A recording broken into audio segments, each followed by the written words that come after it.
Welcome to the Eclectic Gamers Podcast. Today is Saturday, June 30th for some of us. For some. And it's episode 65. I'm Tony. And I'm Dennis. And we have a guest once again. This time we have someone who is a little bit in the future from an American perspective. He is a highly skilled competitive player forged in the fires of the Outback itself. A pinball streamer known for his love of potted plants. The Eclectic Gamers Podcast is most pleased to welcome the advocate of Avatar, the disser of Demolition Man, the streaming sensation of the Melbourne Silverball League, and the smart host on Head to Head Pinball. Martin, welcome to the show. Welcome. Thank you very much. You got that all absolutely right. I aim to please, or at the very least have accurate research. So, we have a link in the show notes for any of our listeners who have not happened to hear Head to Head Pinball, which is the podcast that you do with Ryan C. Or, if they haven't seen your Twitch channel, Melbourne Silverball League, I've got a link to that as well. But do you want to know, for our intro here, do you want to just tell us a little bit about yourself or about what you do in the hobby of pinball?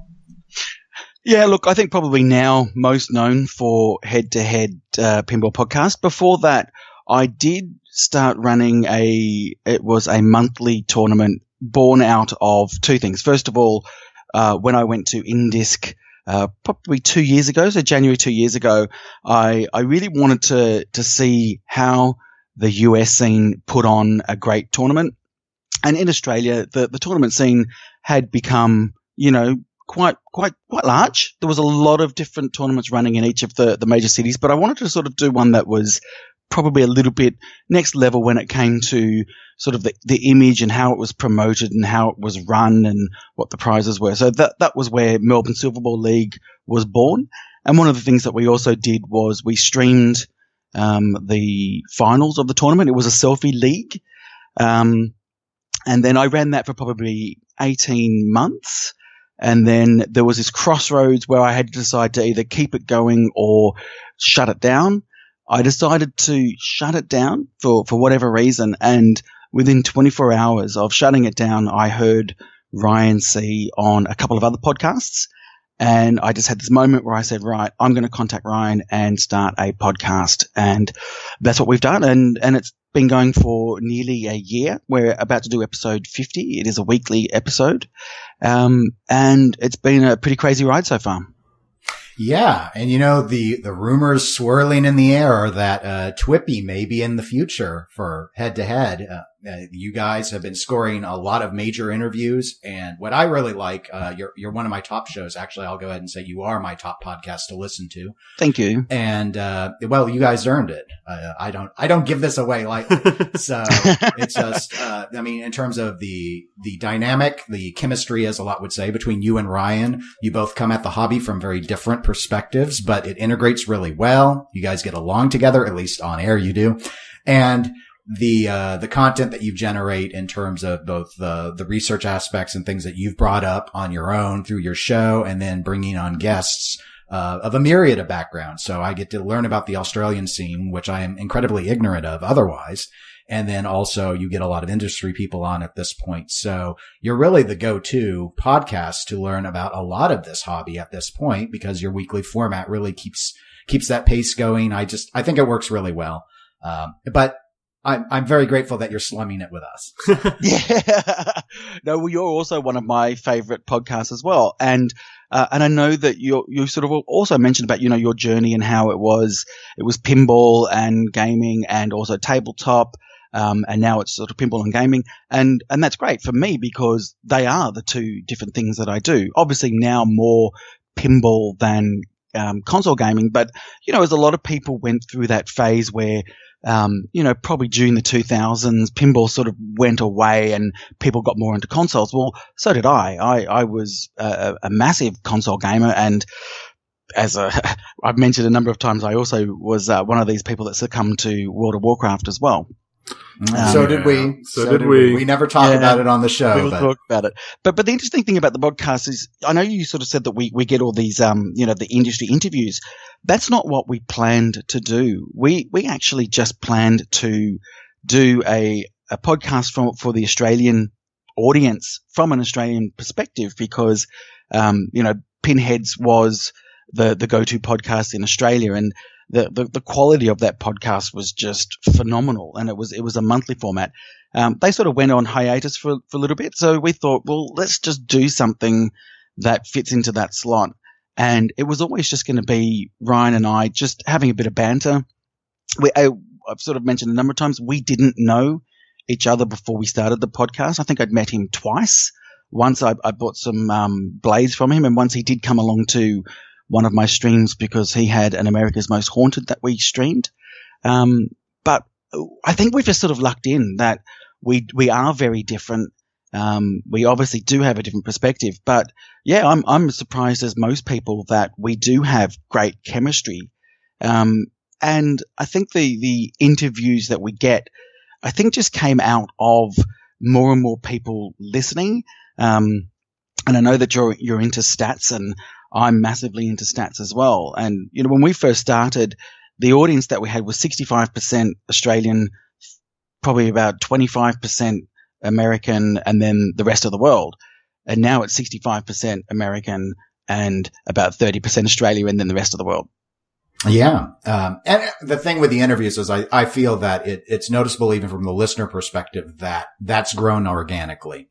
That wasn't, It was clear from the start that wasn't a strategic focus. It's just the way that the show has evolved. And it works really well. And I like how you guys conduct those. Tony and I, we do interviews on occasion. We like this. We like to do the guest host thing, fill in our weaknesses that way, and have a discussion rather than go and do interviews. So we don't like to do a lot of them. Yeah, we did some in the beginning, but it got to the point where it was more annoying to go do an interview where instead of just having somebody come on and be with us and talk and joke and stuff, it felt better. Mm-hmm. Just for our approach. But I like to listen to them. So I'm glad that there are others that are executing very well in that area. Yeah. Well, thank you, Martin, for the introduction. Tony, everyone knows about you already, but we don't know what's happened over the last couple weeks. Nothing. It's been really hot. It is. It's been really hot, and I work outside all day. So yeah. I come home and I haven't done much of anything. I haven't even played very many video games. Not even BattleTech?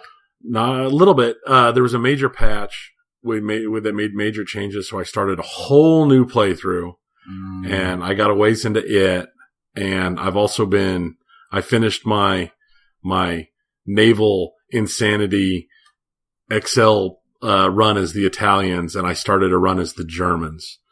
And it's going very well. But that's all stuff that's slower paced that I can just do here and there and stop and go do stuff with the kids and do various other things. Because mainly I've been reading and relaxing because it's been just so darn hot. Mm-hmm. Okay.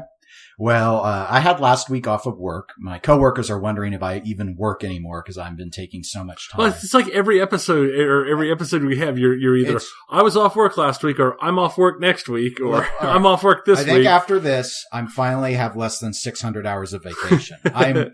This is from years of accumulation where I just could not get away because of contracts and such that I had to service, and I'm free of a lot of that, which is not good for the organization, but it is good for me. And so, yes, so I had last week off and I finally finished Prey. I'm still trying to formulate my thoughts on it because I have very mixed feelings about that game.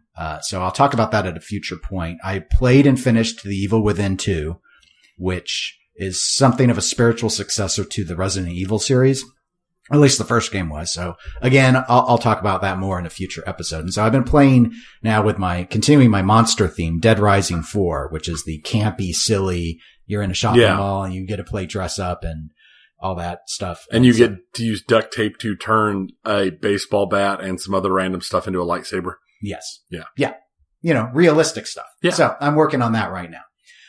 So that's really what I've been doing. Not a lot. I haven't played a lot of pinball in the last week. I was hoping actually while I had that break to get a project and work on another project, but all the ones that were available, were not of interest to me. So I just had to kind of put that off to the side.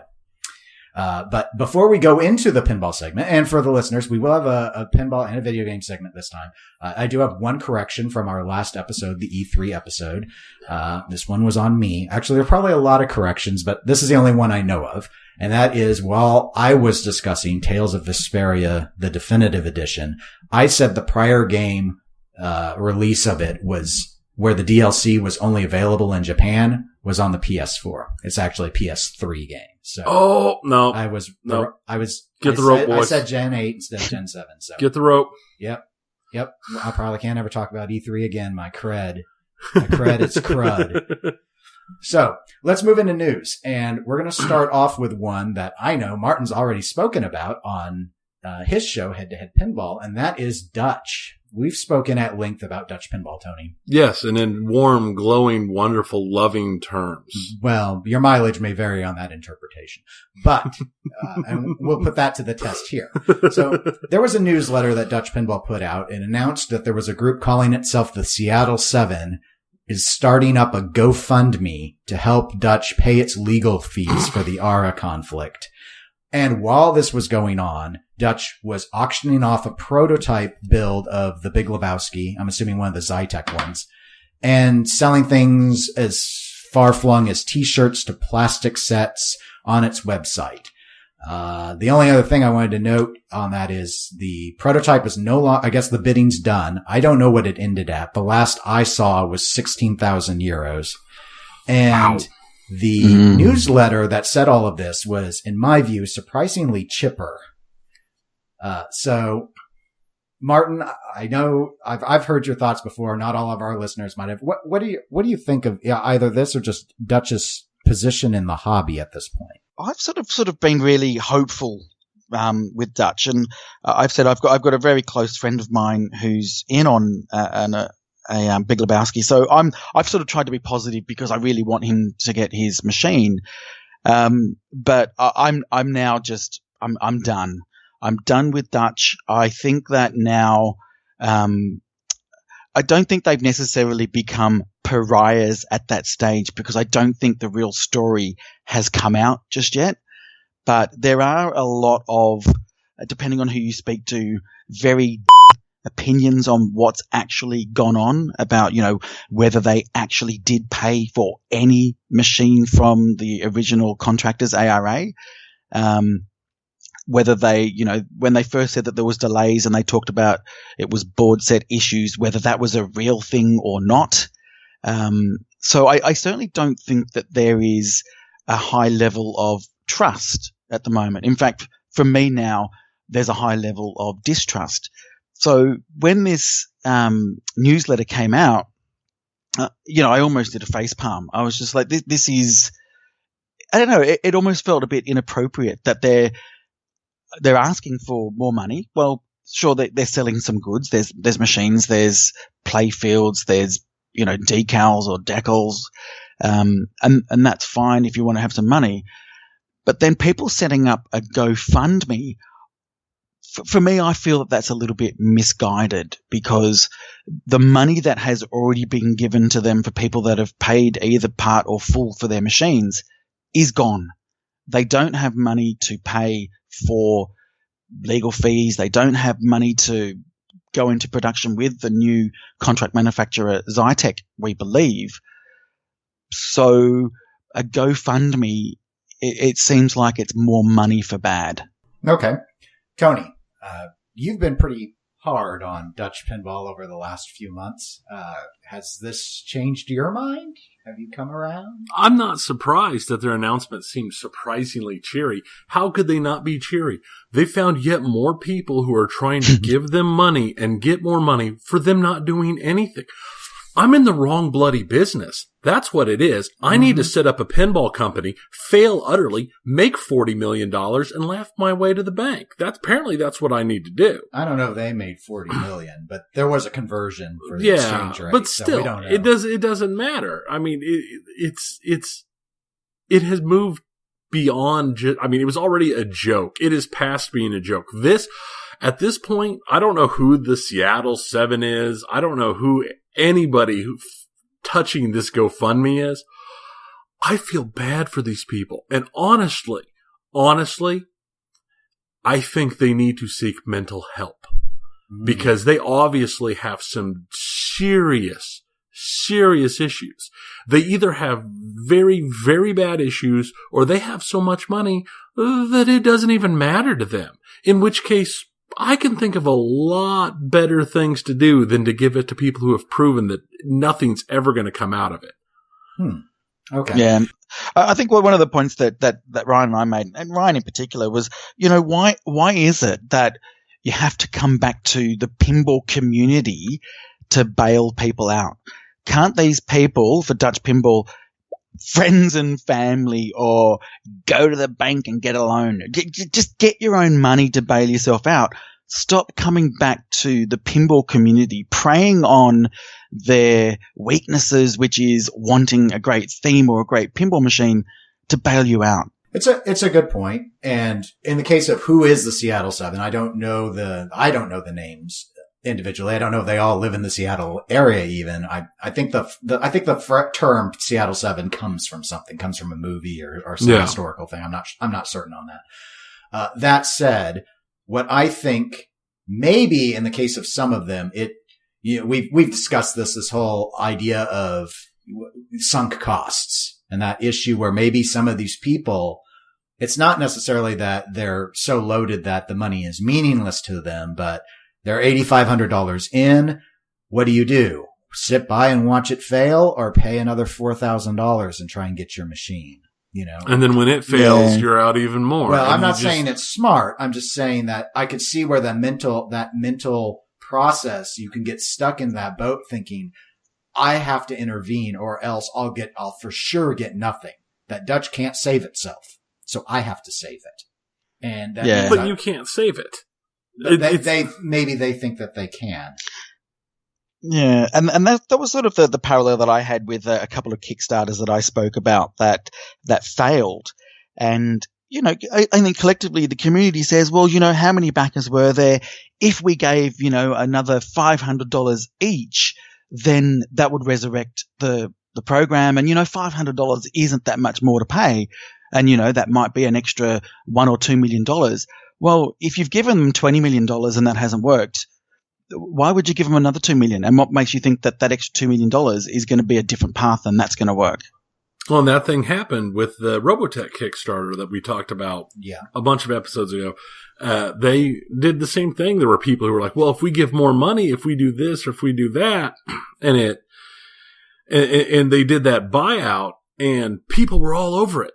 They were all over it. They sold out the remaining stock of a game that nobody plays that's completely useless. And that was even with people having to pay more to get extra stuff because it was beyond what they owed, people had to call and pay for their own shipping to get stuff that they'd already paid the shipping for. And I don't understand the thought process on any of it. I mean, I can't. I remember when speaking of, we talked about WoW earlier. When I quit WoW, that was part of it. It's like, man, I've spent years playing this game and paying money to play this game, and I've built all this up. Can I just walk away from it? And the answer was, yeah, I could. Mm-hmm. Right. But and so I think when you read the threads on the forums about Dutch Pinball, you see that it runs the gamut. So you've got some people that have accepted and are at the point where they understand that they're essentially cutting their losses. You've got another block of people that are angry and are at the point where they want litigation to try and get something back. And then you've got the part that still thinks somehow Dutch Pinball can execute and pull it off. Regarding these particular announcements that were in their newsletter, I want to weigh in on a couple of them real quick. First is GoFundMe. As Tony knows, I've never supported a Kickstarter. I despise GoFundMe, though. I think it's far more nefarious. For me, GoFundMe exists for one purpose, and that is to help people out who aren't charities if they've had a disaster strike them. So like someone's house burns down and you want to do like a fundraiser for a family or something, GoFundMe is great. This, especially for Dutch to use, and I get that they're not the ones leading the way, it's their customers leading the way, but it's a charity drive for a for-profit business that was not using Kickstarter as its concept of funding their production. They did the pre-order model. It failed. Accept your failure. And then the other thing is this prototype. It should not have been auctioned. What is this? Some sort of third-rate flipper who buys a new in-box game and saves it and then sells it for a profit? Why isn't that being sold off? I mean, are they using that money to give it to split amongst their customers or what? No, they're not giving anything back. Why didn't they give it to a customer? I get why they didn't do it. I'm just saying this is the behavior of an entity that is not expected to last. No.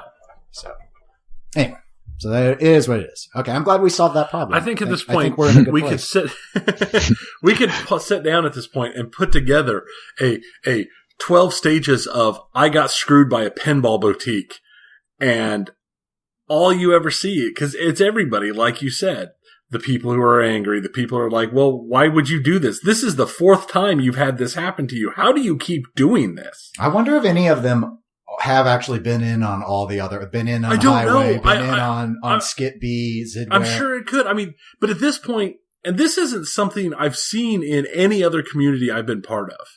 Most of the time, if a company has an issue, people get real gun shy of stuff. But for some reason in pinball, it's more like a domestic abuse victim who just, oh no, don't arrest him. No, he loves me. It's okay. Well, he broke your arm. Well, that's okay. I deserved it. That's what this feels like with pinball anymore, the way people keep going back to these people. And every time they fail, it's like, no, here's more money. You'll be okay. I love you. I love you, my precious. It's funny to say that because, even the earlier stages of Dutch pinball sort of not going well, I just still remember people would say, here's what they've done, here's this bad news, here's what's going. But you know what? The guys from Dutch pinball, they're really nice guys. They're really passionate. They're pinball people just like you and me. No, they're pinball people that thought they could get a really complex product off the ground and it failed. And now they're fleecing you for more money. I would rather have a business guy who doesn't know anything about pinball but is really good at business or really good at running a business than just period. I have more faith in But that's point. Gary Stern. I mean, that's it. I mean, you ask him what's his favorite pinball machine. It's whatever's currently on the line. Yeah. Yeah. His passion's for manufacturing. So yeah, it works. It does work.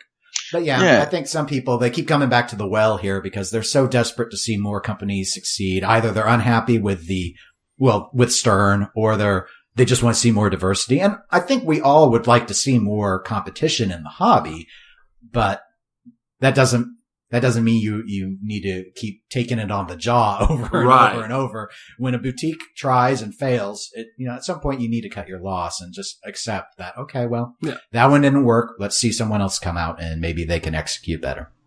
Well, so this is the thing that I think. I think if you are going to be a boutique manufacturer, then behave like and have a model that is a boutique model. And I always come back to Spooky. I think Spooky had the right idea because they weren't shooting for the sky. Their first machine, they said, we are going to build 150 because we know how to build 150. We've got enough capital to be able to ship 150 machines. It's going to be a relatively simple machine. I think America's Most Haunted, it certainly wasn't the most complicated machine. If you look underneath it, it is actually really quite simple. And they were able to achieve that. So you've either got a boutique that's just behaving like a boutique, or you're going to go all in and you've got to have a massive amount of capital to be able to put all the R&D into it and then be able to become a production manufacturing company to be able to deliver and do it over a realistic period of time. Obviously I'm using Highway as the example here where they said, we are going to be a major manufacturer. We are going to release 2-3 games a year, and our first title is going to come out within the next 6 to 12 months. Unrealistic. You just got it wrong. That sounds real familiar. Yeah. Well, that sounds like somebody else we're going to be talking about here in a little bit. Except for they haven't failed yet. Well, we'll have to see. But before we get to that part, let's quickly touch on, unfortunately for Martin's sake, we're going to talk a little bit on U.S. centric here, but we won't spend too much time on it. U.S. Supreme Court, highest court in the United States, court case, South Dakota versus Wayfair, 5-4 decision, reversed the 1992 Quill decision, as it was called. Wayfair's decision means now that states in the U.S. can start requiring online retailers to collect sales taxes directly, even if they don't have a physical presence in the state. That's the big change from Quill. The reason why we're talking about a tax issue here is because there is a pinball impact because a lot of people who have been ordering new in-box pinball machines deliberately do so from out-of-state distributors so that they can try and avoid sales tax. A couple things to note before we discuss this, because there's only one real aspect I think is worth discussing. First, I just want to make clear to people, avoiding sales tax was never legal in the U.S. You still owed that sales tax even if you bought from a distributor. It was just that you were supposed to report it, not the distributor. So in the case of our state, which is Kansas, there's a spot on our income tax form where you're supposed to declare whatever things you bought through catalogs or internet or whatnot that you didn't pay tax on. Now, how many people use that box? I have no idea. I've always wondered. It to me, it's kind of like the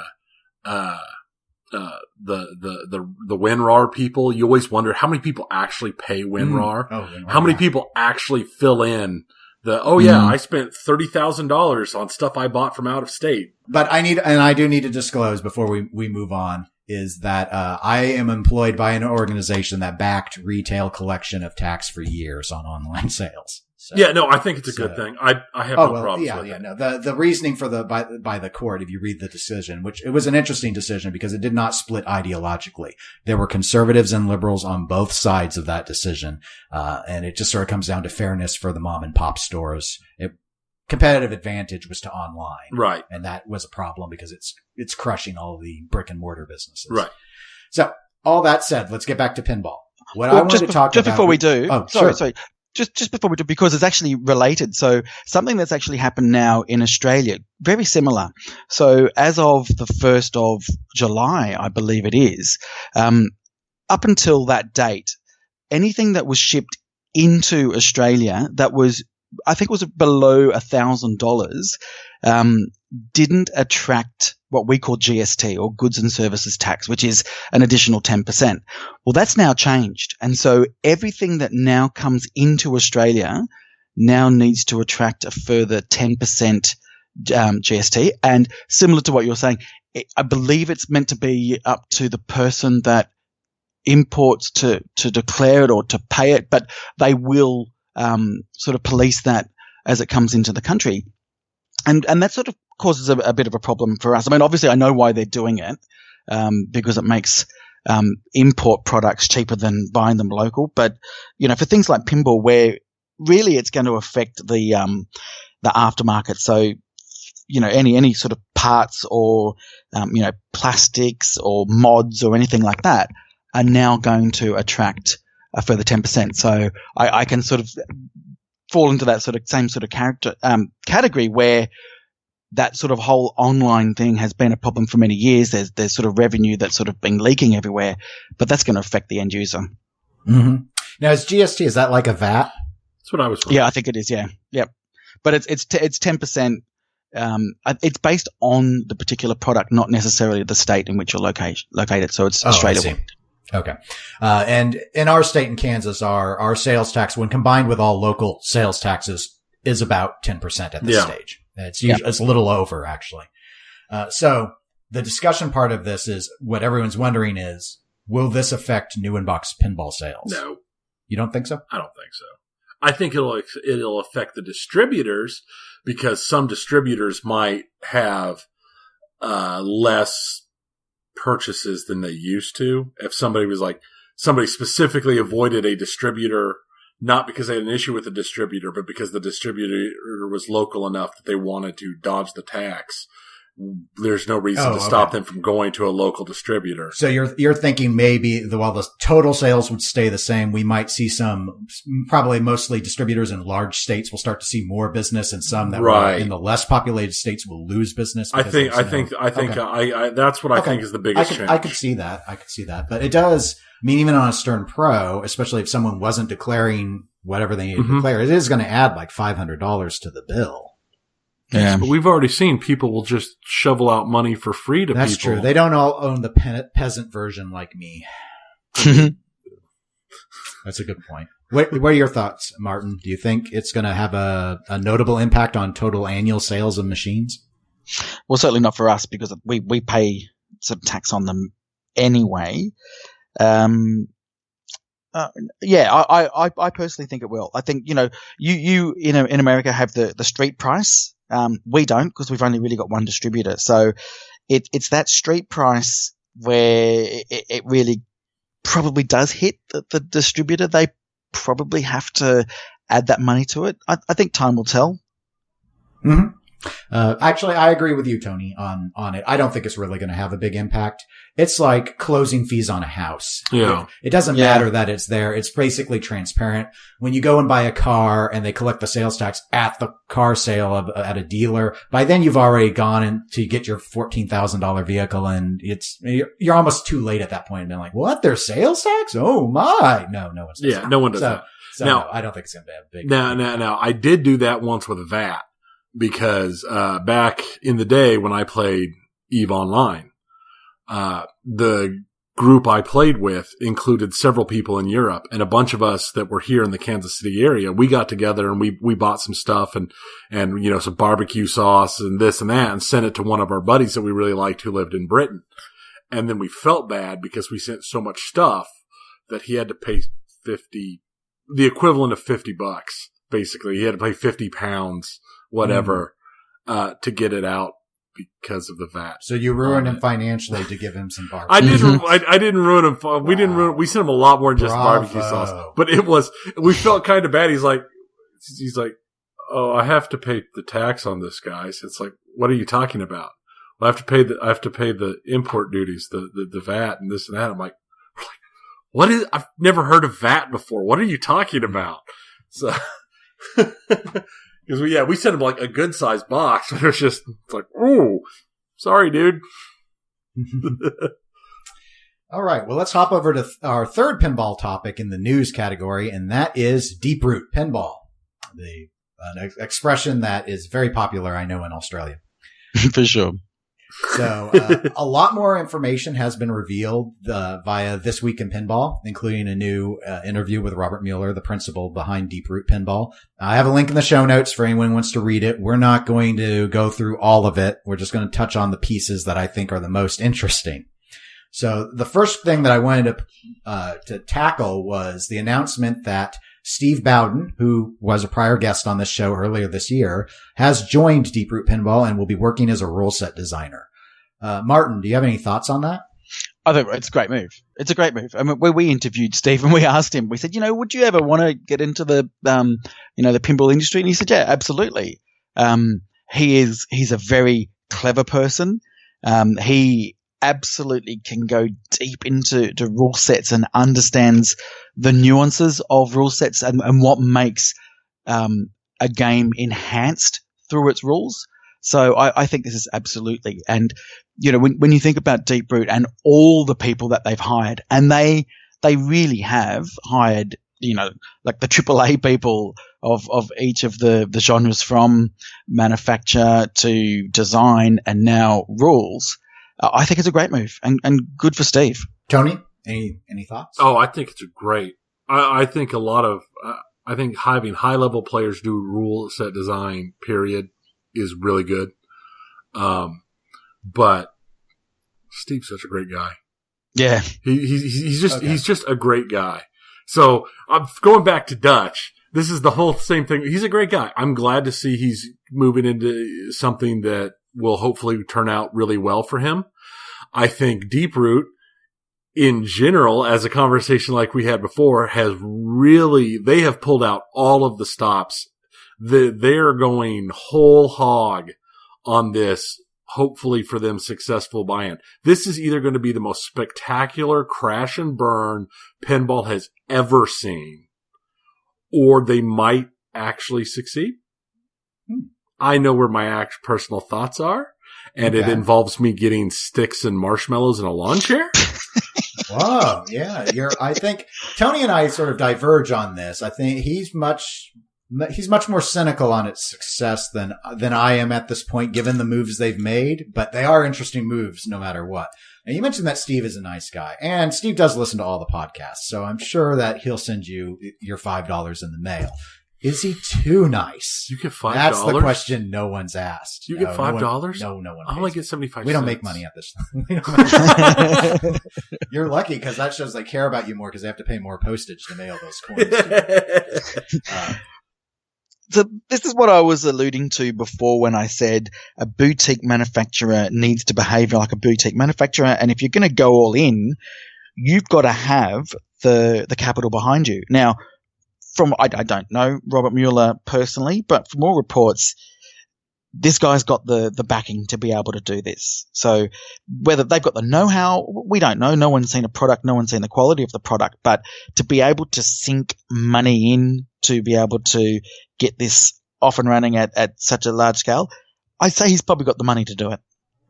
Yeah, and that's where I'm coming from as well. That everything they're indicating is that they have planned for a certain amount of financial upstart money, and nothing that they've done so far suggests to me that it isn't sufficient. Whereas everyone else has done things that are very questionable, coupled with that they have brought in industry veterans or pinball veterans obviously Steve is new to working in pinball, but he knows pinball very well. This is following completely in the tradition of, we just saw Spooky pick up, Bo and Karen's, again, top level player. He's doing rules for them. Jersey Jack's got Kiefer. He's a great player. And Stern's got Lyman Sheets. He's a great player. So this is, and Keith Elwin. And Keith Elwin, that's right. He did, because he not only pinball playfield design, he's doing his own rules. John Norris for Deeproot, actually, he did rules back in the premiere days. So they've got people, all their moves that they're making seem to indicate that they are, I almost want to call it a Capcom approach, where they're understanding we're new, so we're going to bring in experts. We're not going to pull in Atari where we don't know anything about pinball and we just think we got enough money, we'll just figure it out. Yeah. Which didn't work out for them. But. I'm not going to say you guys are wrong at all. I just, I think of any of the startup groups, any of that stuff we've seen in the last several years, they're the ones who impress me as the most likely to make it. But they've got warning signs too. So yes, I'm not saying they're perfect. Well, no, but I mean, the crash and burn aspect, I know the one that a lot of people will point to is this, that they plan to unveil at least 3 games simultaneously at TPF next year. Seems to be a pretty aggressive timeline, and 3 games at once is not something any new startup has done, to my knowledge, ever. Well, if you think about the parallel I'll give to Deeproot, probably, I don't know whether it's on the same scale, but American Pinball, for example. So, they managed to get Houdini designed, built, and shipped within a very, very short period of time. And I think that the difference that American Pinball and Deeproot have is that their pinball division is exactly that. It's just one of many divisions. So they've got 3 or 4 other companies that are making a hell of a lot more money. So they can afford to have this little offshoot thing that makes them happy because they become famous pinball people. Very valid point. Yeah, I think now an American, I'll fess up, I expected American to be gone by now when they first started.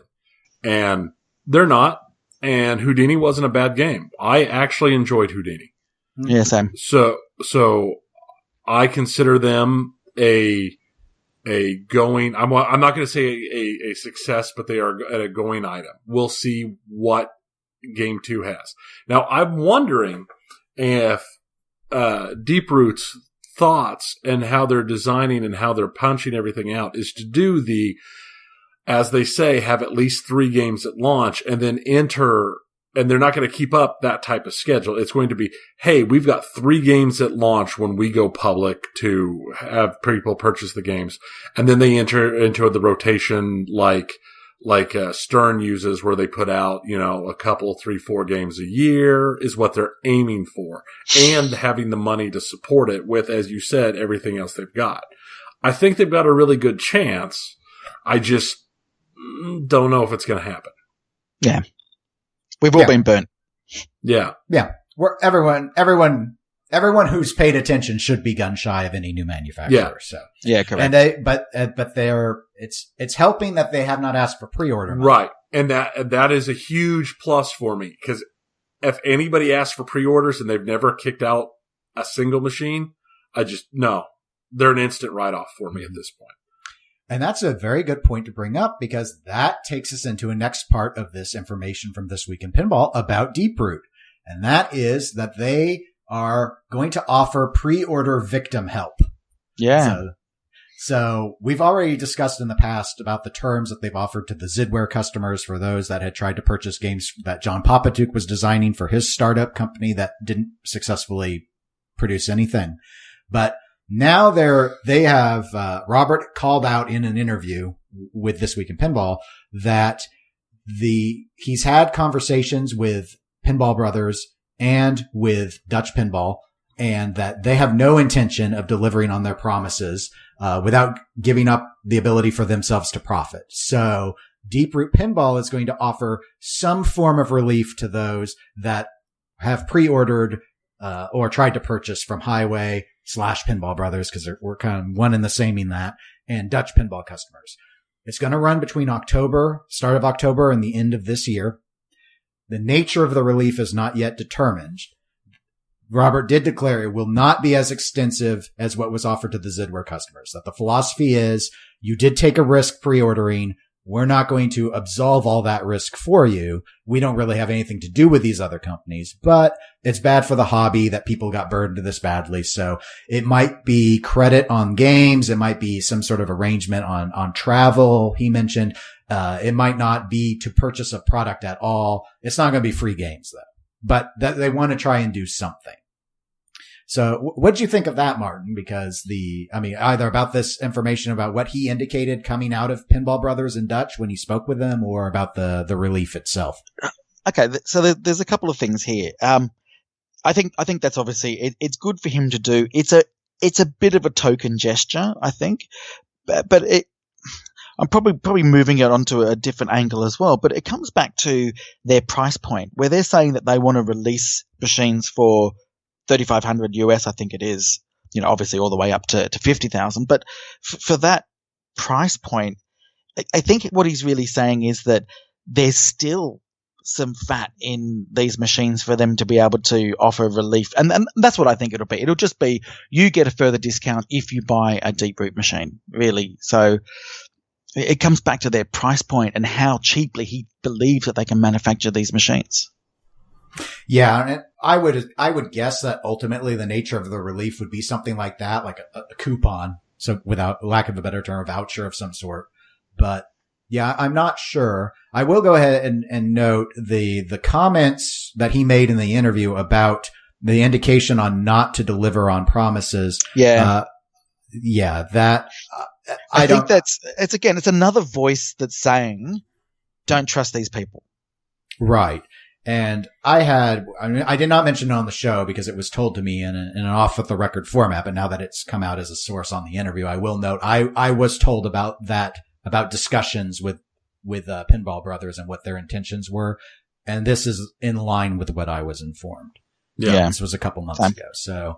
So given that, it's like, okay, well, it is what it is. But yeah, I think it's a token gesture. I agree with you, Martin, but a good one from a community perspective. There's no downside to the community. No, it's solid PR. Yeah. It is solid PR. Absolutely. And that's exactly what it is. For a company that's somewhat struggled with PR. Right. Yeah. Now, so thinking about the people that are at Deeproot. So they've now got really good designers. They've now got, they've got the rules. They've got manufacturing. Who does their art?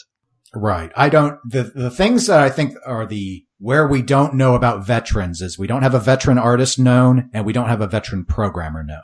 And they've been pretty public about that they're using a different programming approach. Yeah. A different group. Yeah. So I don't expect some pinball programmer to be poached away. I think they feel any programmer, as long as the rules are being created by someone like Steve Bowden, can execute on the programming. And my knowledge of programmers would lead me to agree with that philosophy. But no, I have not heard a single thing about art, actually, and I haven't really thought much about it. Do you have any ideas, Martin? Well, I do know somebody that's possibly free at the moment. Really? Yeah, funny that. We did see, I think, Christopher Franchi announced on Facebook that his pinball career is over. So over? Maybe, I don't know whether he's hung up his pinball pen for a while, or whether I don't know whether it's he's left Kapow or whether he's left Stern or whether his contract is up. But there you go, Franchi, go to Deeproot. They need an artist. Whoa, yeah. This is interesting. So, do you think that surely this must relate to why he wasn't able to launch that podcast he was planning with all the interviews of the legends? I mean, that's my first thing I think of, because I was hearing him promote that on a variety of podcasts, and then next thing I see, because I followed the page, was on permanent hiatus. Yeah, I don't know. I think he wanted to just do a different format. I think the live format was going to be probably a bit of a struggle to get people online on these interviews live and then archived as a podcast. And then, so now he's come out and said that the super duper mega awesome time. It's about 8 words too long. When he updates his rules for pinball podcasters, have him add one. Don't make your name too long. So I don't know. I think he just wanted a different format, and maybe he did want it to be probably more independent to Stern. But yeah, it'd be interesting to see whether we do all of a sudden, this week in pinball, we look next week and new announcement, Christopher Franchi joins Deeproot. I would not be surprised if that happens. I have that's interesting. Absolutely no background information to suggest that that's the case. I'm now pure speculating. Well, he'd be a great pick. Yeah. I love his almost photorealistic style that he has. I'd probably name him as my favorite artist in pinball, with Jeremy Packer just behind him. But I would agree with you. I would agree with you, because I think his art style for me is preferable, because I think that even though I do love Zombie Yeti's art, and I do, Dirty Donny, that sort of cartoony, very intricate line drawing art, it's a certain style, but I do prefer the flatness, but it's got more of a 3D depth behind it. Yeah. You articulate it a lot better than me. I'm somewhat clumsy with my art terms. But, Franchi's style just visually appeals to me the most, at least for pinball. So yeah, same. All right. Agreed. See, Tony, do you agree? You should agree. You don't. I can tell. I can see his face, and it's. I just flip. You got just backwards. Yeah. I just the other way. Oh, you put Zombie Yeti. Yeah. Not by a lot, just a little bit. Yeah. But no, I really enjoy his art style. That's why. Sure. Yeah. It's not like a major. Eye of the Beholder and all that. Yeah. So I think the summary is we are getting really good pinball art at the moment, except for Star Wars, but everything around it before and after. Yeah. Pinball art is really great at the moment. Yeah, I'd say it's the best it's ever been, actually. Yeah. For sure. Just in terms of the skill level that the artists wield that they're bringing in at this point, I don't even think it's up for debate. Yeah, no, I agree totally, wholeheartedly. Yep. Well, let's see if you agree with this, and that is some elements from the interview with Robert that This Week in Pinball did that we haven't touched on yet. We just have a few of them. Beyond those above issues that we talked about, here are a few other parts that I found interesting in the interview. And again, the interview is linked in the show notes, so if you want to learn all about it, go ahead and read about it.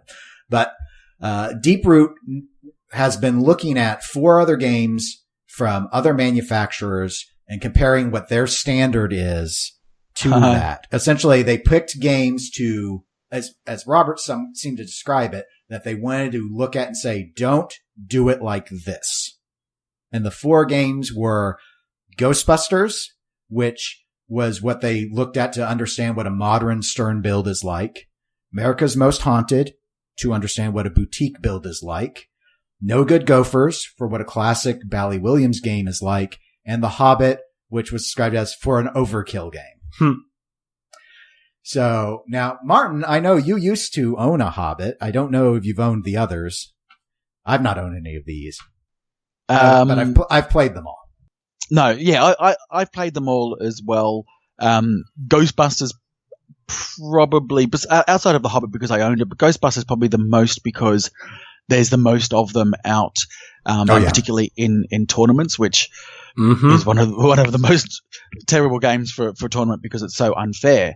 But I kind of looked at that and I understood what he was trying to do. I think I think we're saying, really Ghostbusters, most of them really, it's all about the build process. I don't think he was necessarily looking at them from a playfield design or art or layout. I think what he was saying is when you are wanting to have a bill of materials for a particular game, the level at which they should go, coming back to what we're saying for a $3,500 machine. And I think what he's referring to with the Hobbit for Overkill is if you do lift up the playfield of a Hobbit and see what's underneath, it is way too much for what you actually see on top of the machine. There's way too much mechanics there. And I think what he's saying is that kind of stuff is, and that's probably there, that Overkill is, for what's underneath the playfield, what's on top doesn't really match all the effort that's gone to underneath. Over-engineered, essentially. But yeah, potentially. And also don't forget that the Hobbit did go through a major revision. It did have 2 target banks at first. So there was obviously that 2 times that mech and everything to support it. They then had to cut that back and open it up and have a little pop bumper area. But yes, for what it actually does, I think that's what he's saying is overkill. Okay. Ghostbusters, probably just from a very solid mid-range Ghostbusters, this is the Stern machine, this is how it's sort of built, and the bill of materials is there. That probably is right there as far as the mid-pack of Stern machines. Yeah. Yeah, I think you're right, Martin. I think that's what they're really looking at. And with your explanation of what's underneath the Hobbit, because I've not looked underneath the Hobbit before, that would fit with that. Ghostbusters representing just sort of at least at the time, what Stern build quality was much like. And, there are a few things that one could target in on that about. There's a lot of complaints. Some people feel Stern's dimple more than others. Oh. Ghostbusters, of course, had the whole Slimer mech. Yeah, the Slimer mech issue was an interesting one. A lot of people had to adjust that out of the box mechanically and put in washers and spacers. That was also where the quote unquote ghosting, I hate that expression because that's what LEDs do, but the clear coat separation issue was pretty rampant as well with Ghostbusters, more so than any other game, in fact. So there's that. America's Most Haunted. I've heard a lot of people say it's fun, but it's cheap. It feels cheap. Yeah. It looks cheap. And it did. And Spooky, I think, would acknowledge that they've always improved their build quality as they've gone along with game after game after game. So you'd expect that. So it's a good way to look at, okay, well, what's quality out from the most successful boutique manufacturer? What does that look like? And then no good Gophers because it's crap. What a terrible game. What a terrible game. And I really dislike it. It's because it's objectively awful. I mean, I would be, but from a mechanics perspective, that whole upper drop playfield thing had to be a nightmare for the hole-in-one and all that. So just trying to do something visually fancy and what all had to go into it that Bally Williams was often a fan of once the mid 90s arrived and pinball was starting to decline again, would be my guess. Yeah, and I also think that it's another example, regardless. I mean, we really dislike that game, and I'm not a big fan of Pat Lawler's games, which has been well mentioned. But I think as far as that game goes, it is fairly complex. So if you really wanted to know what an ambitious Bally Williams was, that's a good machine to study. I agree. Just don't let any of their developers look at it for inspiration on the layout. Yeah, for sure. But I would agree with you, Martin. I wouldn't actually look at any Pat Lawler game other than maybe Dialed In. I wouldn't look at Pat Lawler games for layout ideas. But, okay. Another piece from the interview. A Utah creative studio has been created to focus on programming for the screen. So both the visual effects of what will be displayed on the LCD screens and, gaming aspects. So video modes. I just think it's weird when they just bought a building and they did all this stuff so they could consolidate all their locations into one place, and there's suddenly a place in Utah. Yeah, Utah, it's not close. So that was, I found, it was weird. I could see them maybe, I could see having the art production, not art, but the visuals, the programming for that. I could see it not needing to be with everything else. Mm-hmm. I don't know why Utah was chosen. If it's, I guess, for a collaboration with another entity. That would be my guess. But interesting. I don't know. Yeah, I don't know anything again, out because there. Of Deeproot having other companies, they probably do have another, and maybe he actually does own a larger design studio company, and this team can fit within them. And as you say, they can collaborate with other artists. Yeah, that makes sense. And that would also make sense. They've said, the studio will soon house tens of artists. Now, if you've got, let's say you have got 10 artists there and you're doing 3 machines a year, well, that's probably a bit of overkill as well. So maybe when production goes down in between, they can actually work on other companies within that group to work as well. That makes sense. I have worked for an organization. I was one of 6 companies that had the one common owner, and they had that sort of centralized shared services, which was studio, finance, recruitment, all managed all those different companies. So that makes sense. You get efficiency that way. Okay. Makes sense. Yeah. Well, let's move out of pinball news and let's get into some more discussion-oriented topics. And Martin, we mentioned in the intro, and you elaborated a bit regarding your streaming of pinball online. Sure. And you do regularly stream. Could you talk a little bit about the sort of like what setup you went with and the schedule you sort of try and follow, and what you touched on in the intro, but sort of what the goal is, what you're trying to accomplish when you stream? Okay. So what I'm trying to accomplish when I stream now is very simple. I have a maximum of 4 machines in my house, and I do work relatively long hours, and I'm in a location where noise can sometimes be a problem. And so as a result, I just wasn't playing my machines, and sometimes I'd walk past them and I'd actually see a film of dust over the top, and I realized that was a bit of a problem. So I had been, streaming probably once a month for the Melbourne Silverball League competitions. So when that finished, I thought 2 things. I'll start the podcast and I'll also start regular streaming. So in Australia, that's Wednesday nights and Sunday nights, and it's usually a single machine. And my setup is pretty basic, and it's got all the common elements that people have in that. I've got a camcorder for my playfield, mainly because the camcorders are very good at handling sudden bright lights and also manages low light volumes as well. So you don't get sudden, glare that happens when flashes go off, particularly in some Stern machines. That feeds into a capture card. I use an Energini capture card, which is very good quality.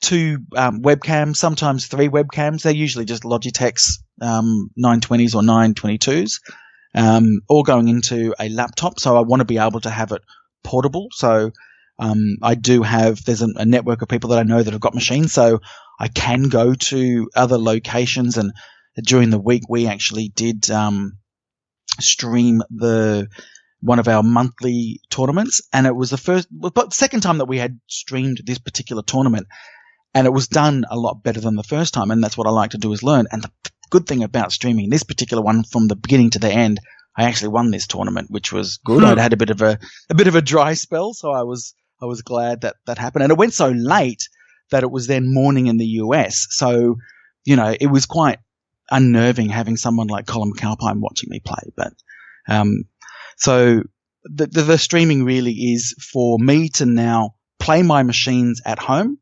And as has been mentioned before, subtly, I do like to have a bit of a drink as I'm playing, and sometimes that does go a little bit overboard, not too often. I thought that was a rule for streaming. No, you're just used to watching Jack Danger is why you think that. Yeah, yeah. Yeah, so look, I've often said that I'm a big fan of gin. I didn't drink my entire life. I only started drinking about 3 years ago, and I'm of a certain vintage. And so sometimes it can go down really, really well, and before I know it, I've had too much, and that's what happens. But the aim for the stream really is for me to play my machines, interact with people. If I get people watching, that's great. If I get people subscribing, that's great. it really is just for me to enjoy the hobby in a non-competitive aspect, because we mentioned before that I do play tournaments, and I've played a lot of tournaments. I don't necessarily love playing tournaments all the time. That makes sense. Yep. I even when back in May, I think we had an event every weekend, and by the end of it, I was like, I'm not going to the next non-regular monthly, because it was just, I was tired of it. Tired of drawing. Yeah, I wasn't even doing bad, but it was just like, it's just a little too much, in that environment for that sort of thing. So let's say that there's someone, we'll use say me, and I'm like, okay, you've convinced me, Martin. I need to play my machines more. Streaming would help me. How easy is it for someone to start streaming pinball in what I'll call a casual rig sort of setup? Well, first you need to find a good bar. Yeah, well, or a good liquor store. Or a good liquker store. Okay, well, we're surrounded by those, so that's not a problem. All right, so I got the gin. I got, like laptop power. Whenever I've tried to stream anything, it seems like the number of cores or threads or something is critical to that. So, is that the bottleneck? Is the power of the computer? Yeah, it really is. And it really depends on whether you're going to go full webcams. So you would have 3 webcams, one for the playfield, one for the score, one for you as the player. And then that really then comes down to USB, like your bus speed as well. Sometimes you can get bottlenecks there. So you want either a tower or a portable laptop that's got a lot of USB ports, and, obviously USB 3, which is pretty standard these days. And powered, if you're going to have a hub. It's probably better to have a powered one if you can, but really easy. It's actually really easy to set up a streaming rig these days. And when you then got to use, there's 2 main software programs that people use. One's called XSplit, and the other one is called OBS. I think OBS, Open Broadcast Software, I think it is. And I've used XSplit for the last 2 years, and mainly because the interface is really user friendly. You click, you drag, you add, and it's all done. But recently it started crashing on me, and I was streaming Batman 66 at a friend's place. I got there early, and for some reason it just kept crashing, and I tried all these different things. I was half an hour late. I was into the stream, and I went, you know what, I got to try something different drastically. I downloaded and installed OBS, and OBS has a very different interface. It's probably a lot harder to get into. There's probably a steeper learning curve, but once I got it done, I actually found it a much better software to use now. So I'm now on OBS. If you know how to use, let's say, a Microsoft PowerPoint, you'll know how to use one of these programs. Okay. I've played around with OBS. I have as well, actually. And I did, I've never streamed on Twitch or anything live using it, but I actually have the equipment to do streaming. I just don't.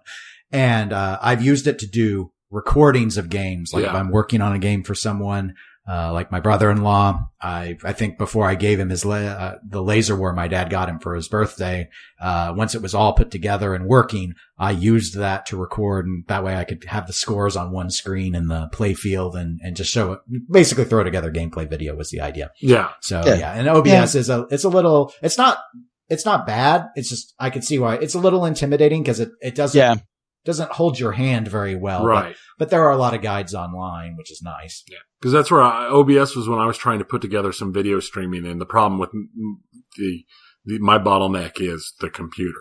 The processor. I don't have the processor for it. Yeah. Not to play a game and stream on the same machine. Mm-hmm. I can do one or the other. I've proven that. I just need another machine. Right. And this laptop I'm recording the podcast with, I got, and I tried to look at things that were, it probably should be higher end to actually do the video streaming. But the issue was the last one was struggling even with integrating multiple USB mics, which is normally you don't have to do that. But we're doing it. So I Yeah. got a new system so that it would handle that better. And it did handle the streaming a lot better, but I really had to pay attention to those threads on that processor and make sure I had enough RAM and oh gosh. Yeah, it's like that because really with Pinball, for me, having it locked in at 60 frames per second is a much better experience for the viewer. Just particularly with the ball sometimes going so fast, you want to see where it is quite smoothly. And it's recommended that, you don't stream anything higher than 720p. Anything more than that's probably a bit of overkill for what people need to see. And that's usually good for most cameras, and particularly the, if you wanted to just get a Logitech, I think, what is it? The C922 that does 60 frames now, but only when you've got a maximum of 720p. So that works out well there. But that night that I used OBS, I think 15, 20 minutes later from downloading it for the first time and getting a fairly rudimentary multi-camera stream up and running, it was about 15, 20 minutes. That's pretty fast. Yeah. Yeah. A lot of trial and error. And, I was actually adding screens and resizing things live on the stream because it just and having to change audio sources because I just didn't know what I was doing. But by the time that the stream was done, it looked good. And OBS uses a lot less resources on your machine as well. Nice. Okay, well, let's go ahead and pivot to another pinball discussion topic. As you noted, actually, during that streaming segment, that you're really known for your involvement in the competitive pinball scene. I would say that you're who I would describe as deeply involved. You're a high-level player. Given all these different comps, as you often call them, that you've been to, what formats do you think people find the most enjoyable overall? That's interesting. It's a balance between how much and how often you're playing a machine on a night. So the original format that we used to have was best game on 2 machines with then finals. And so if you had 40 people turn up and there were only 2 machines playing and it was best game, you'd play 1 game on each of those machines and the top 8 would then go into semi-finals and then finals. You could be there for 3 hours and play 2 games, and that's not fun. But but it's not fun if you're there to play pinball and you're serious about pinball. But if you're there to meet pinball people, and these were at pubs, so if you're there to meet pinball people, have a bit of a chat, have a drink, have something to eat, that's fine. Those 3 hours can go very quickly, but it also can turn a lot of people off that are going for the first time who are standing around that don't know anybody, and they play their game, play the second game, come last, and never come back. The complete opposite to that, and it's a format that we've spoken about, and a lot of people have reached out to us to get more details about it. And this is the Flip Frenzy format, which originally came out of Japan, I believe. So one of our country directors, Luke Marburg, introduced that format to the Australian community, and it's the most fun you can have playing pinball. Are you aware with the Flip Frenzy format?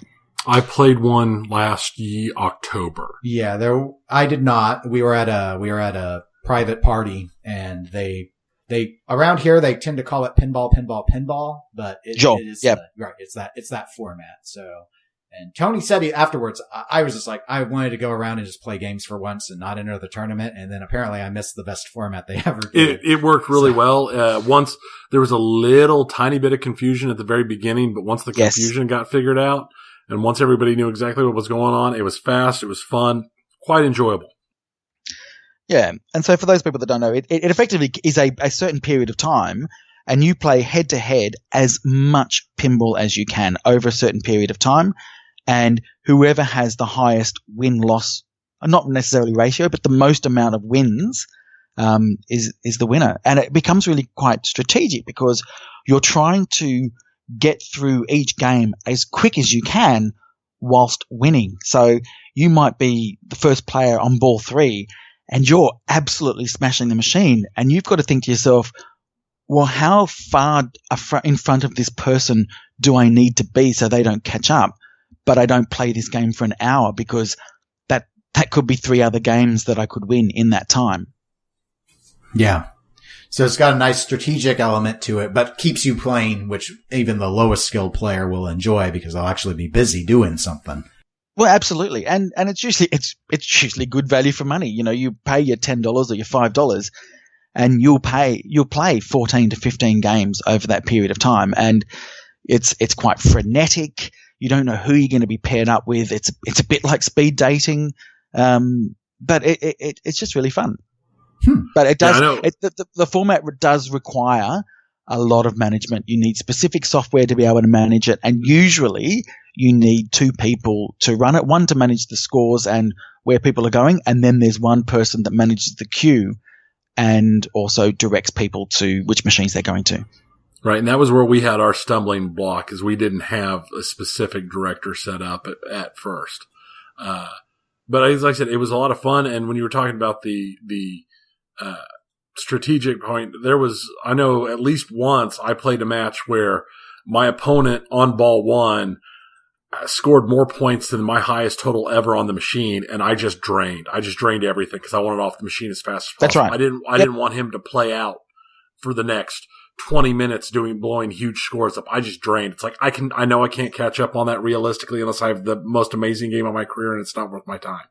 So I just drained out on one of those and walked. But I mean, I beat players in that just from the way everybody was moving this and that. I had wins against people I've never beaten before. And it worked out. It worked out. Once the flow got going, I enjoyed it a lot. It is one of my favorite competition types. Yeah. And so my now favorite competition format is the heads up format, where you've got two machines, the same machines, obviously not identical because they play differently. And you set an objective, and it's the first person to get to that objective. So it's like pin golf on steroids.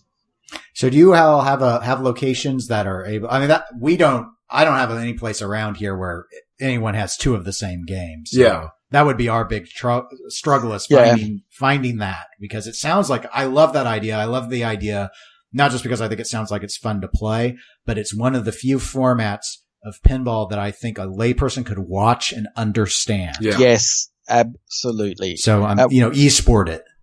Yeah, you really could, because it is a race to the clock and it's a simple objective, and everybody that's watched it has probably found it the most enjoyable to watch. We're lucky, I guess, lucky and unlucky in some ways, in that at a time, Ryan's got about 15, 16 machines, and I've only ever had a maximum of 4 machines, and I think 3 of the 4 machines were the machines that he had. So I took my Star Trek Limited Edition and my Wizard of Oz Emerald City Edition over to his place, and we had heads up there on those 2 machines. And again, it was the first time I'd played it. And what's really interesting about that format is that you are playing your machine, watching your game, but at the same time, you're looking over at your opponent to see where they are, because you can't take your time. You have got to do it as quick as you can, but the person next to you dictates the pace at which you're going as well. So it really is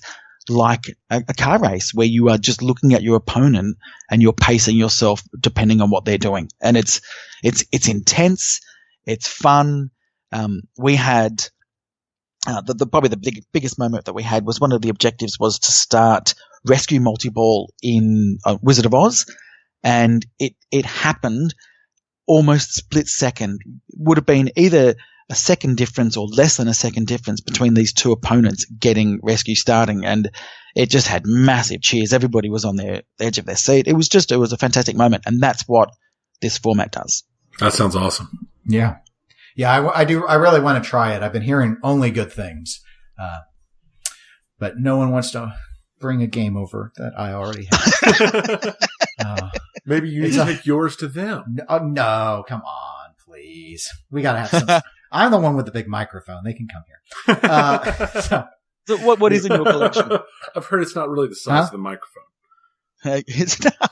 It's not. Oh my. So what I know. So Tony, you don't have machines. That's right. I still don't have any machines as of yet. One of these days. What would change that? Is there a particular machine that you would think, I would have to have that in my collection if I could? when my debt was paid off. Yep. That game. Yep. That is literally the only thing that has held me back from a machine at this point is every time I build up money, it's always like, there's this, like I specifically saved money up when we went to Texas last time, and I took a good chunk of money, and there were several machines that were in my price point that I had some interest in, but every time I looked at it, it was like, I've got enough money to pay off, to finally pay off that hospital bill. Sure. And that's what I ended up doing, is I ended up taking all that money back home and paying off a hospital bill with it instead of paying it over time. That's the only thing that's held me back from machines. I always have something that makes more financial sense to take care of. Sure. Otherwise, I found plenty of machines that at times it's like, I would have that in my house right now.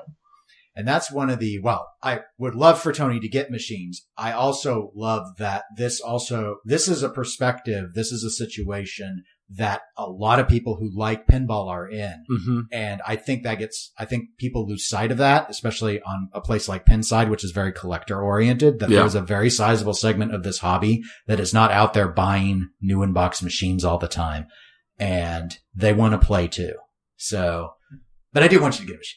I want to get a machine, and I bought a new car, and when I drove home from picking up my new car, I came home, parked in the driveway, all happy with my new car, and I walked inside, and I sat down, and I fired up Facebook to post a thing about my new car, and there was literally a beautiful Meteor for sale that had been listed for sale for 5 minutes. And it wasn't more than 15 miles from the house. And it was and I could have easily paid for it if I hadn't just paid for a car. And I was just like, if I hadn't bought this car, I would have bought this Meteor. It was just the situation. Everything worked out. Just right, wrong, either way, really. Yeah. It was just how the cookie crumbled. All a matter of perspective. Yeah. Good game though. Yeah, no, I really wanted it. I was like, it's a good spinner game. Oh yeah. Oh, those classic Sterns. They sure love their spinners. They really do. So, one other piece on the competitive side I wanted to get at was, Martin, what your thoughts might be on what do you think are the best ways to recruit new people into the competitive scene? So either people who have no background in pinball whatsoever, or maybe they are collectors or casual players and just trying to, I don't know if you've worked at that. We have these discussions with some of the regular tournament people here in the Kansas City area. And, that's always been the sort of struggle as we'll go to a competition, and our comps, they usually have somewhere on the order of 20 to 30 people at the regular monthlies, but, 95% of the faces are the same. Right. But we want to grow. Yeah. But we still love you guys. Yeah, we all two of them that listen, yeah. Okay, so there's two things to think about here. There's the before and then there's the after. Before meaning, how do you get people to come? And the after is, how do you get people to enjoy? And look, I think we found, and really only recently as well, social media plays a massive part in promoting. So, and the after is obviously word of mouth brings more people in, but to get people in first, we actually just started up a new Facebook group called, I think it's Melbourne Competitions or Melbourne Tournament Group or something like that. And ever since that's been added, we've seen new people start. Particularly with Melbourne Silverball League, towards the end, 50% of people each night were new. Wow. And that was because I was actually doing paid Facebook advertising. Oh, just okay. People to my Facebook page, and I would do a lot of promotion of it. I would do, I created a brand for Melbourne Silverball. I then, as I said, did advertising. Also the venue as well. They started advertising the tournaments as well. So that's really important if you've got a well-known venue, and the one in Melbourne is called Pinball Paradise. And so on their Facebook page, they were advertising the tournaments that I was doing. And so, it got a lot of reach and a lot of people turned up. So the most important thing is the after, which is have a format that's fun. So we had a 3-strike knockout format, which was great because everybody gets to play at least a minimum of 3 games, and they're pretty much back to back. But I also made sure that I had, as part of the Melbourne Silver Ball League, and the league really was a group of people. It wasn't just me. I formed it, but I had about 3 or 4 originally people that were part of Melbourne Silver Ball League, and that sort of branched out to about 7 or 8 people. So it meant that as soon as somebody walked in the door, there was somebody that would greet that person and introduce them to everybody, talk to them about the format, tell them about how much fun they're going to have, manage their expectations, so they didn't feel that they were walking into this really weird, exclusive group that everybody knew each other. You know, when you turn up to an AA meeting, not that I have yet. Yeah. But you know what I mean? He's like waiting those until the kinds of stack things, of gin bottles hit the ceiling. yeah. But that kind of, I remember the first tournament that I ever went to, and a friend of mine said, "Well, you're into pinball. I'm into pinball. Did you know that there are these pinball tournaments happening? You should go along." And I was really scared. I was like, I don't know whether I can. I don't know these people. And what are pinball people like? I don't know what they're like. And so, you know, when I walked in, and the tournament director at the time, and this is a guy called Jimmy, who now runs one of the most successful pinball locations in Australia up in Brisbane, just all I remember was this smile. This person that smiled, greeted me, and was as excited as for me being there as I was being there. And that was it. And as soon as that happened, I felt comfortable, and I met a lot of other people. So I wanted to emulate that same experience, that when people walk in the door, they don't feel any intimidation within 10 to 15 seconds. I think that's the key. And then throughout the night, have a format where you are playing a bit of pinball, but also the group itself is interacting together. And as a result, we've grown pinball certainly in Melbourne that way. No, it makes a lot of sense. Yeah, most of in our case, the regular stuff is all regular 2-person match play. It's a 2-strike elimination sort of. So you have best of 3. Yeah, best of 3. Yeah, best of 3 format, double elimination. There we go. That's the term for double elimination format.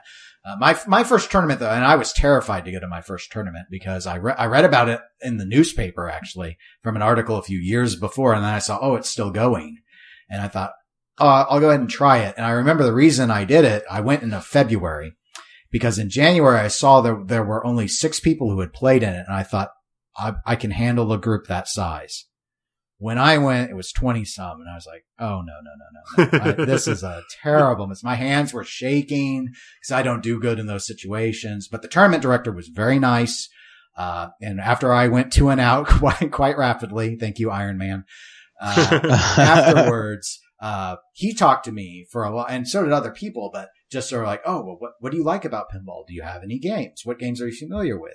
Are you new to competitive? And then it was like, okay. And so a couple months later, I went back, and then I started to get more regular in it. Later, I went to the other area tournament, which is at I guess what you might consider the more hardcore location for the top competitive players in our area. And I think it was really good I started at the other place because while I know everyone there now, I always feel when I go in, if I didn't, that it would be colder. Yeah, it's very Shark's Den type of. Yeah, and it's a sort of it's more loose in the sense that the tournament director might not yet be there. It's not there. The director doesn't own the games. It's just a different format. And I know others in our area who have told me that they are more, I guess, intimidated to go to that one. Yeah. Versus to the more, what I guess you might think of as more casual, though they're worth about the same amount of points no matter what. There's just, that's sort of the reps, but they all run the game approach the same. And that's often been my big concern, or just in terms of my time, is I'm waiting around an awful lot. I hate waiting. Yeah. But it got better when I started to know people because then we would talk. But before then it was just like, okay, well, if you're losing really quick, it's great. But if it's in between, it's like, 3 hours to play 3 games is a long time. Yeah. We had Bo and Kerens on our show, and one of the questions that I asked him was, what advice would you give to somebody starting, or what makes a successful tournament? And he said something that I absolutely subscribe to, and that is, it should be as fun and enjoyable as somebody that's playing for the first time as to somebody that's the top player that always wins. Yeah. Yeah. Yeah. I remember, we had a talk with him about setting up a league because I think they finally started up another league here in Kansas City, but we often don't have leagues, often just have tournaments.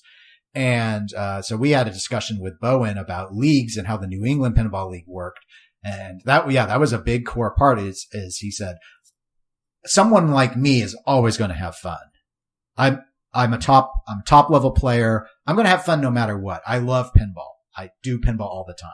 You have to make it fun for the worst players. Yeah. And then everyone else should follow because the good players are going to get to go on. They're the ones that win more often than they lose. So as long as you can make it fun for the people that aren't going to win all the time.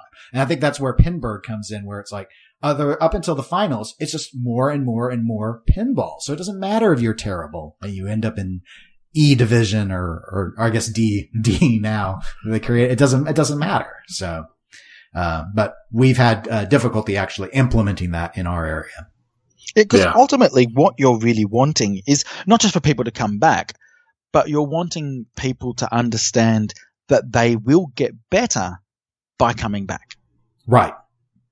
I mean, my entrance into competitive pinball was Dennis goes, "Hey, I'll pay for your ticket in and I'll buy you food." And as a fat guy, I'm like, sure, why not? And I spent a lot of time not getting better, and eventually I started getting better, and I stopped going because, hey, Dennis is buying me dinner, and it's a time to hang out with my buddies that I don't get nearly as much time to hang out with anymore. And it became a thing where it's like, well, I'm going because I actually want to play pinball and hang out with a whole bunch of people that I see a couple times a month. Yeah. Yep. Absolutely. Yep. But I ran out of friends to bring. I don't have any friends. So, all right. Well, that's all I want to talk about on pinball. So let's go ahead and transition over to video games and, VR or virtual reality. Let's go ahead and start with that. Let's talk a little bit about VR.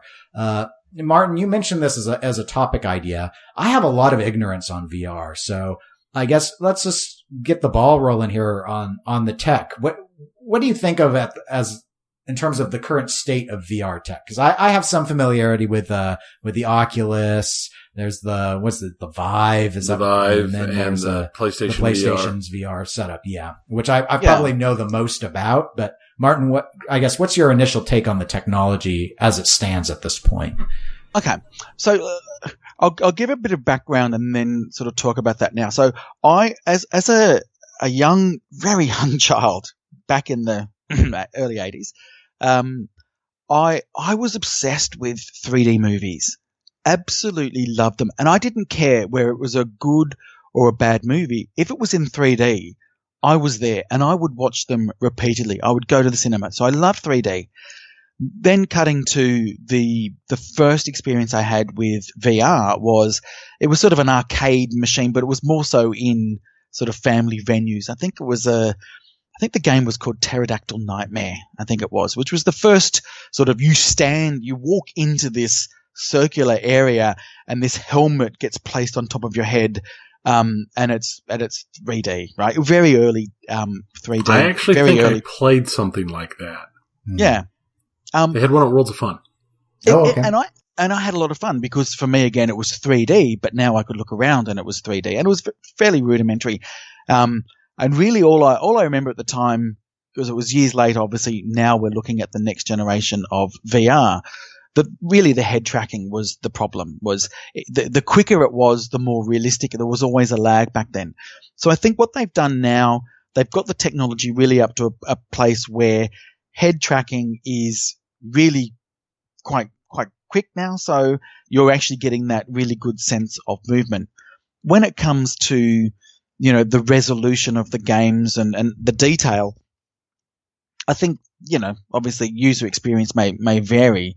And so most of the gaming that I do is on my PSVR, mainly because my actual computer, my rig here hasn't been updated for a few years. And that's part of this conversation as well, right? So I'm kind of curious to know what would I do next. But I think the technology right now, there's two things that are holding it back. Probably the main one is that it's still a corded environment rather than it's not wireless and you've got free roaming. You've always, from my experience, got something that's anchoring you back to your seat or where you're standing, and you are conscious of the fact that you've got this physical thing around you that takes you out of the moment. We agree, actually. Yeah. I think on our E3, I think it was just on the last episode. We did touch on a couple of VR games, and I remember for me, I think that's the big obstacle on the tech right now. It's just that it needs to get to the wireless place for a lot of people is my sense. Yeah. I know it's probably the barrier at this point for me. I do have a PC that it's Oculus ready, but it's in my bedroom. I'm thinking, I don't want to put all this stuff. I mean, I already got the microphone and the headset and the gamepad all on my desk in there, piled up, wires tangled. And it's just like, I don't think so. But visually, I think it's at a point where, people are willing to embrace it as something fairly immersive. What do you think? Do you think the price is a big barrier still? It doesn't matter about price if the experience is worthy of the price. And I think probably the biggest problem that I've got at the moment is I don't think it's got a killer app just yet. I don't think there's anything right now that has really, really understood the VR experience from a gamer's perspective.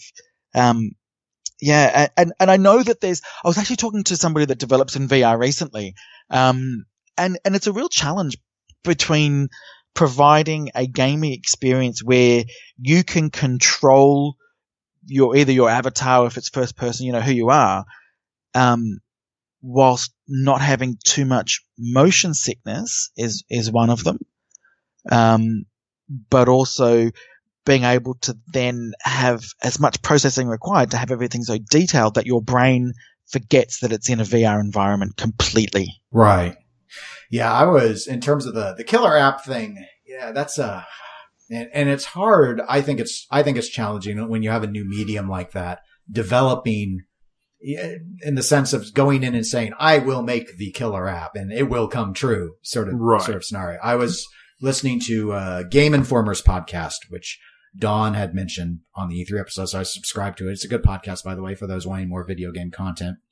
And they mentioned that based off of the Steam Spy, the concurrent play on the VR information that was being able to be gathered, Beat Saber is the most popular game. Well, yeah, for obvious reasons. Fruit Ninja for VR. Yep.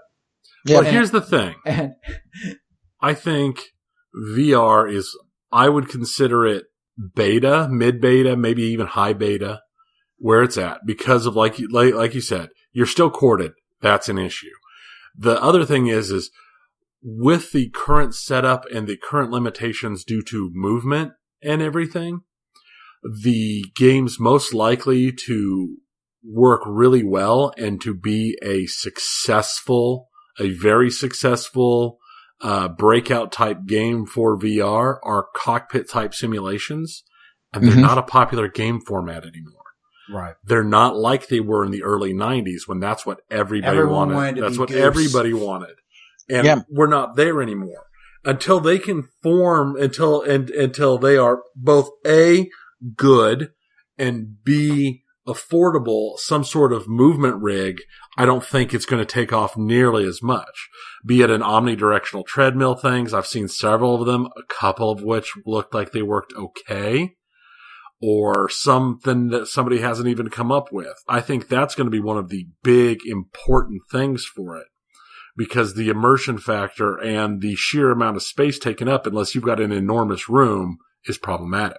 But then that comes down to, accessibility via price point, because, like not everyone's going to be able to afford, the Oculus plus an omnidirectional, what is it? What do you call it?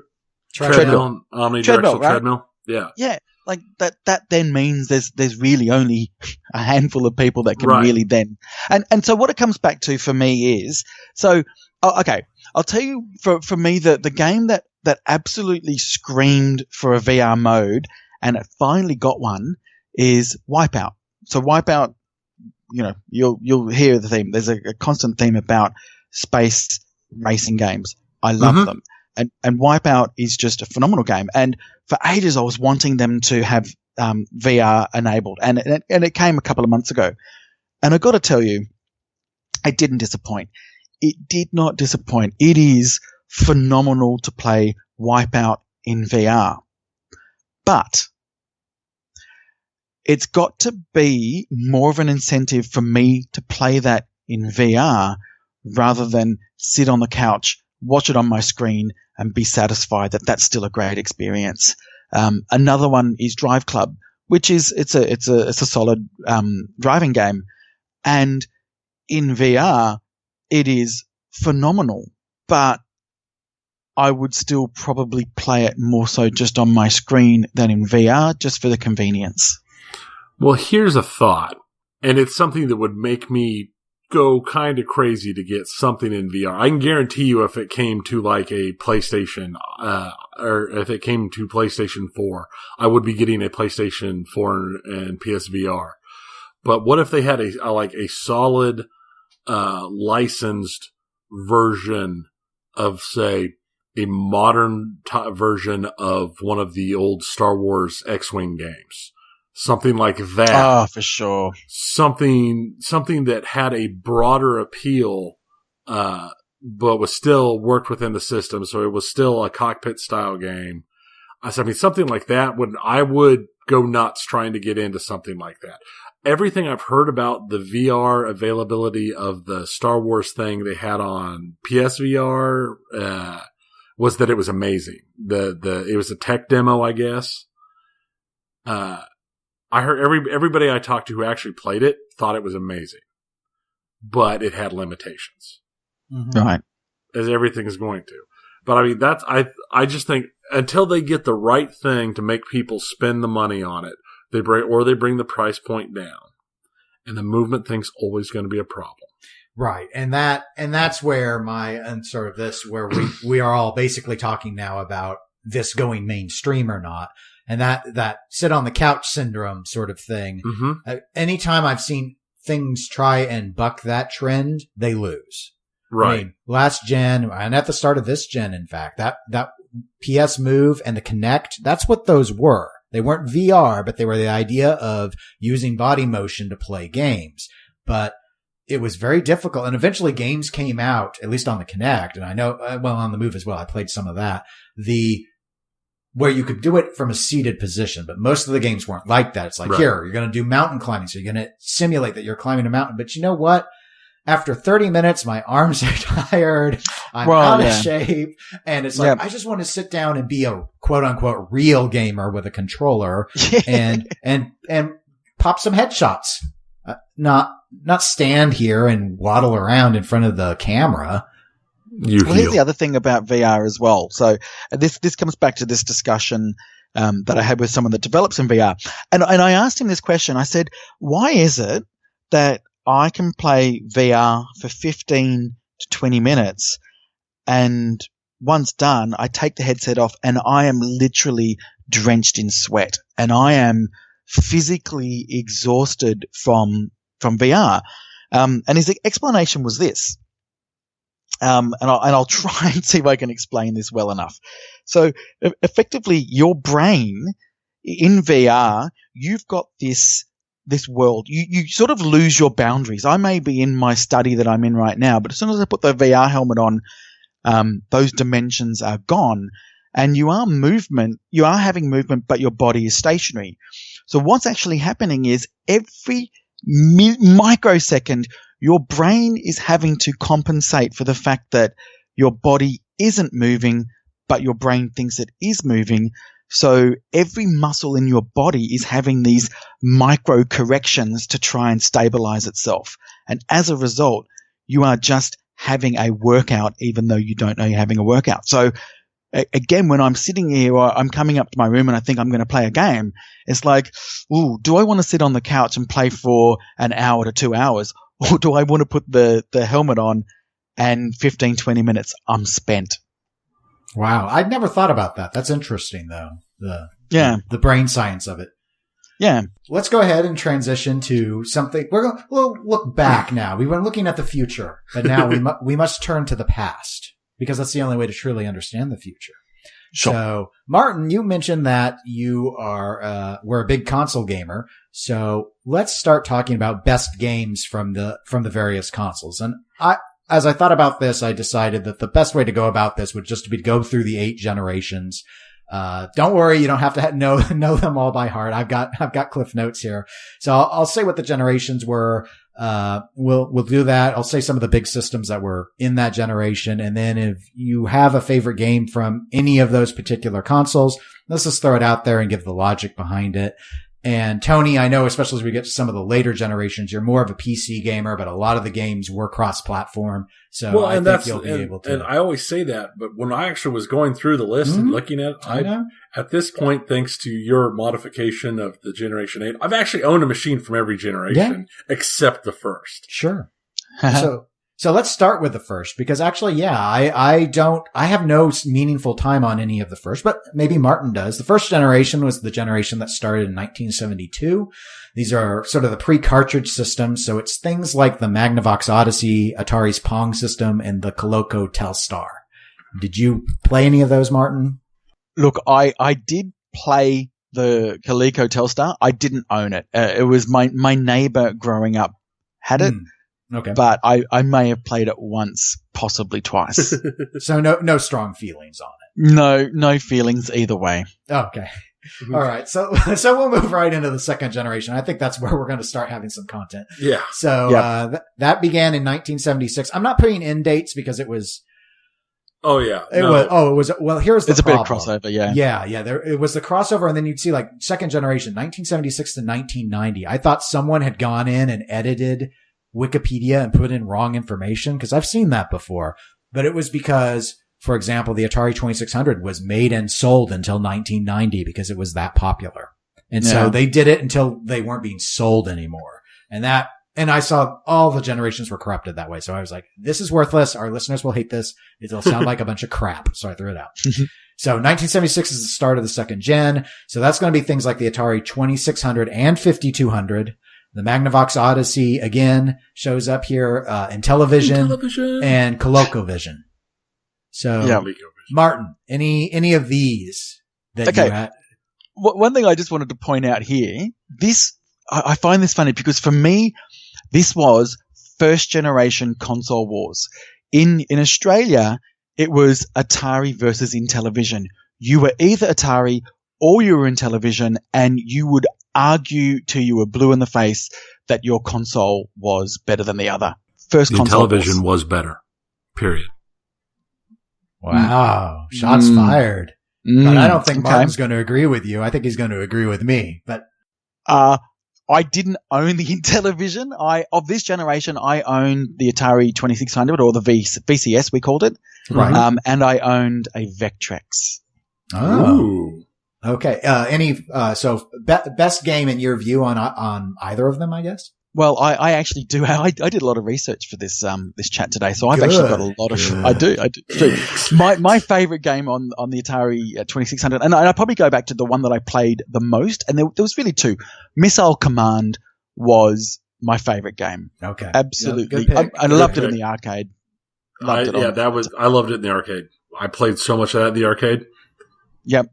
But the other one, which was probably a lesser known one, but I played it to death, and particularly because it was multiplayer, 4-player, and it was called Maze Craze, and it was just this very basic. It was almost like a maze that you would find in a newspaper, where you got to get your pen, right?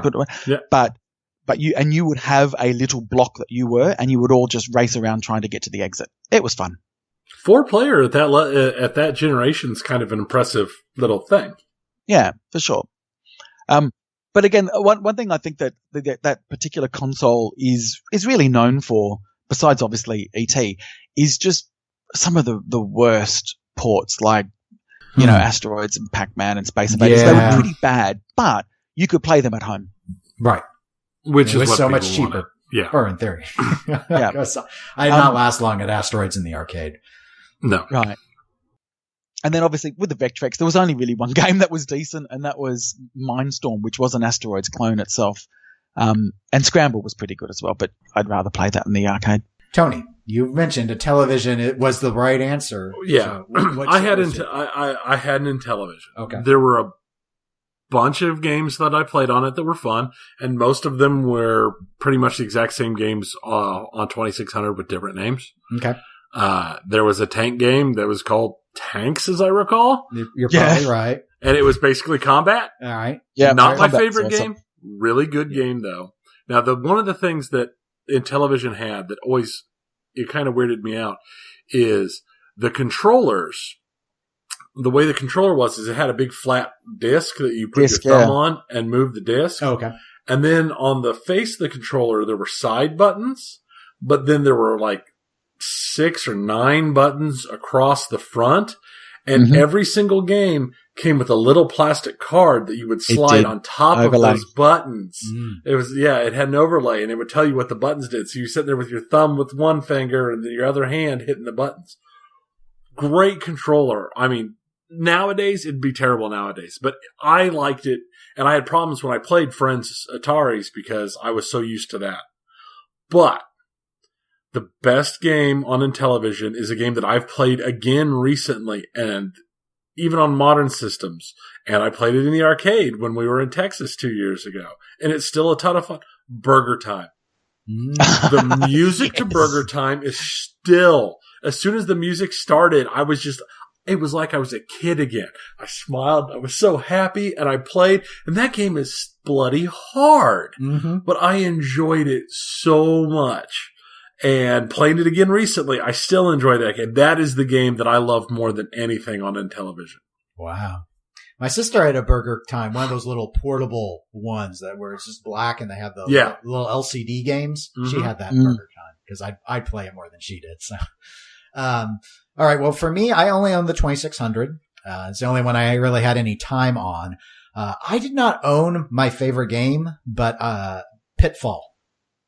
Yeah. I don't know why I didn't own Pitfall, but I just liked the idea of it. I liked how it looked for that generation. I thought it was challenging, but still approachable. Of the games I owned, the one I probably played the most was Combat for the 2-player tank battles. Yep. And that's almost exclusively the only mode in it I played. That's the only mode we played on the tank one we had, which was, like I said, was basically a combat clone.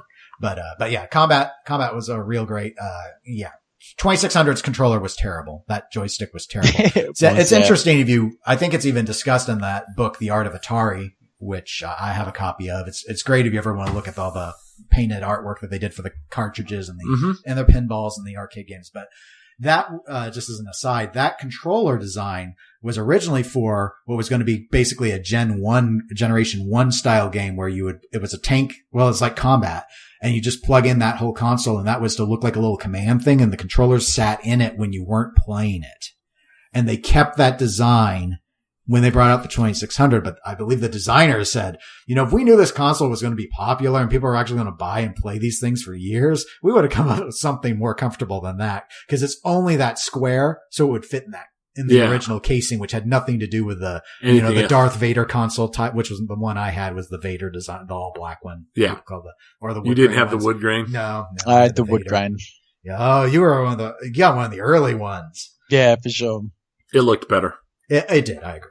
But yeah, I still have my cheap black and white one. I actually used to, not my black one. I used to have it hooked up here in the kitchen area where we're recording. I put it and tested it. I do own ET. It is not on my list. I did own it too, yeah. Just terrible to play.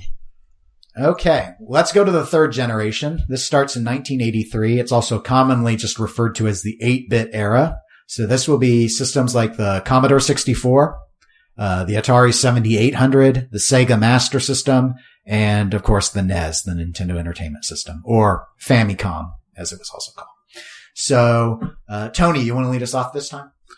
I went with the one that I think everybody did. I I had the NES. That was the only system I had from this generation. I played a fair amount of Sega Master System because I had a neighbor who had it, but NES is the one I played pretty much all the time. I had so many games for that system. I mean, Mega Man 2, all the original Legend of Zelda, every Super Mario that came out on it. I had all of them and I played them all. And this one was probably the hardest category I looked at for games that I really liked, because there are some really popular, well-known games for that system that was really good. There were some games that I don't know if anybody else has ever even heard of that I enjoyed, like Gunsmoke. I think it was called Gunsmoke. I had Gunsmoke. Gunsmoke was a great little top vertical scrolling shooter game where you were a cowboy. Enjoyed it a lot. But in the end, I kind of went back to what I think is one of the games pretty much everyone will think about when they see NES, Super Mario 3. Yeah, good pick. It took what started with Mario and evolved it in such a way that you could see what it was, but it was even more, and it was even more fun. And I know I played it more than anything else would have been Super Mario 3. Okay. It's a great pick. Martin, what systems were you familiar with this gen? Okay, I'm glad you said what systems was I familiar with, because I did not, nor have I ever owned a third generation console. Abomination. No, That's shocking. Let me tell you, in my defense, this is why. Because that was when I went to school, and that was boarding school. So I didn't spend a lot of time at home, so therefore didn't need to have a console. But also in my defense, I had pinball machines at school. So wow. You know, fancy there you pants. Go. I went to the Fancy Pants Academy. It was like that. So whilst you're that playing explains the like gen. That, I was playing Black Knight and, Black Hole and all those kinds of things. Anyway. Awesome. But, okay, well, no, that makes a lot of sense. But my closest friend had a Commodore 64, so whenever I would go over to his place, we would play the Commodore 64. And so there really is one game that absolutely stood out amongst that, and that was Impossible Mission. I don't think I'm familiar with it. No. Oh my God. I just remember, we would start playing this game at, 7 o'clock at night, and we'd still be up 5 o'clock in the morning, still trying to play this. It's a side-scrolling platformer and puzzle where you are in someone's high-tech underground lair, and all these robots are after you, and you just go from room to room, and each room is an individual puzzle. And some of them are simple, some of them are hard. You pick up little clues, and then you've got to go to this other screen where you get all these different shapes that you've got to try and combine into a puzzle to overload the main and then kill the robot man at the end. I don't know. But Impossible Mission, and it is one of the more popular titles on Commodore 64, so check that one out. Yeah, I didn't get to play the Commodore 64. Growing up, everyone I knew in the third gen had NES, and that's it. They didn't have any. I think maybe I knew someone who said he had a Sega Master, but he never let me play it, so that doesn't count. Yeah, like I said, I had a neighbor, and they moved after like a year. So in terms of for the NES, I almost went Super Mario Brothers 3, but I went Super Mario Brothers 2. I know a game that wasn't originally even going to be a Mario game, but I think ultimately I probably put more time on it than any other game. I don't know. It's close with Contra. Oh yeah, Contra. I played a lot of Contra. But Contra, I generally didn't like to play it alone. I like to play it 2-player. And so Super Mario Brothers 2 though was for single player. So I would go in. I just liked that you got to pick between Mario, Luigi, Peach, and Toad, and they played different. They had different speeds and they had different jump capabilities. And so what was ideal actually varied quite a bit depending on what the level was. So I just, the music to it was so colorful and all of the levels looked really different, more different than Super Mario Brothers ever looked. Yeah. And so overall, it had almost these RPG light elements with character selection and stuff that are lacking in Super 3 that made Super 3 not quite as high on my list.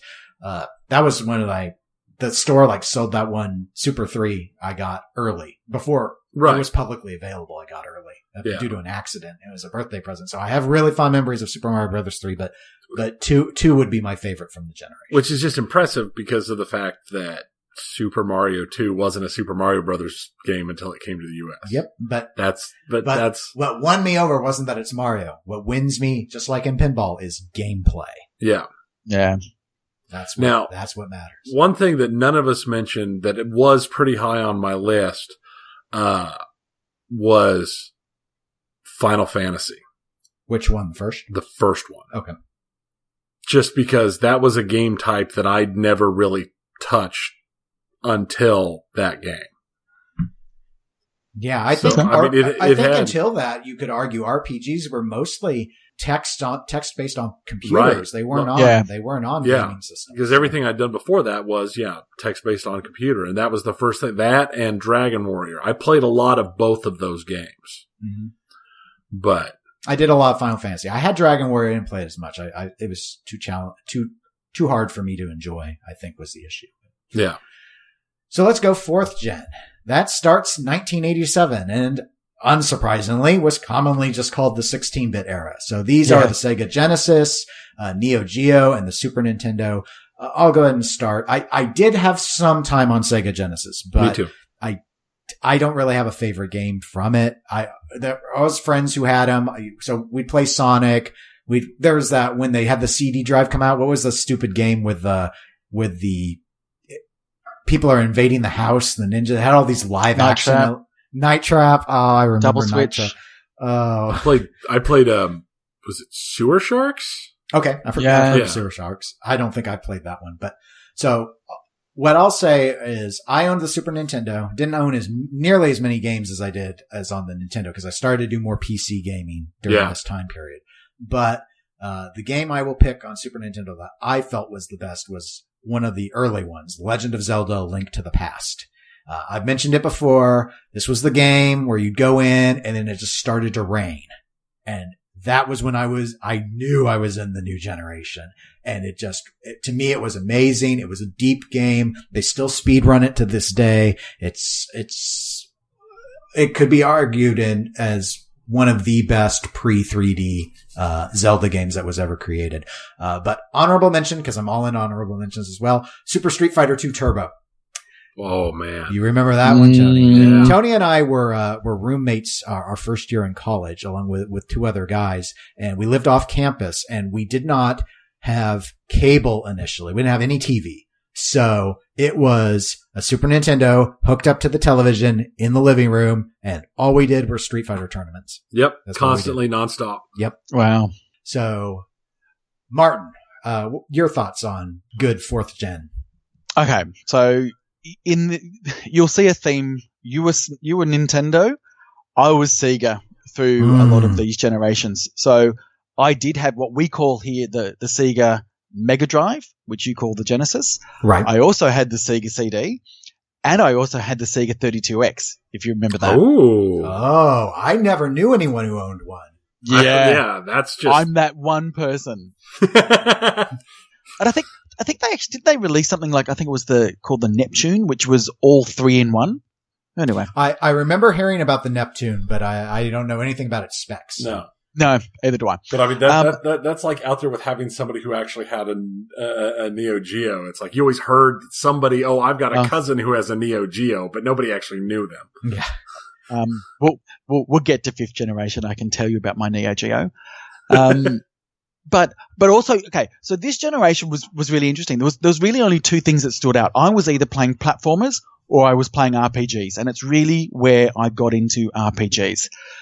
I've got so many games I could talk about now, but really what I'll say is I think for my favorite probably Sega game was actually Luna Eternal Blue. So Luna, the first game was called The Silver Star, which was an RPG.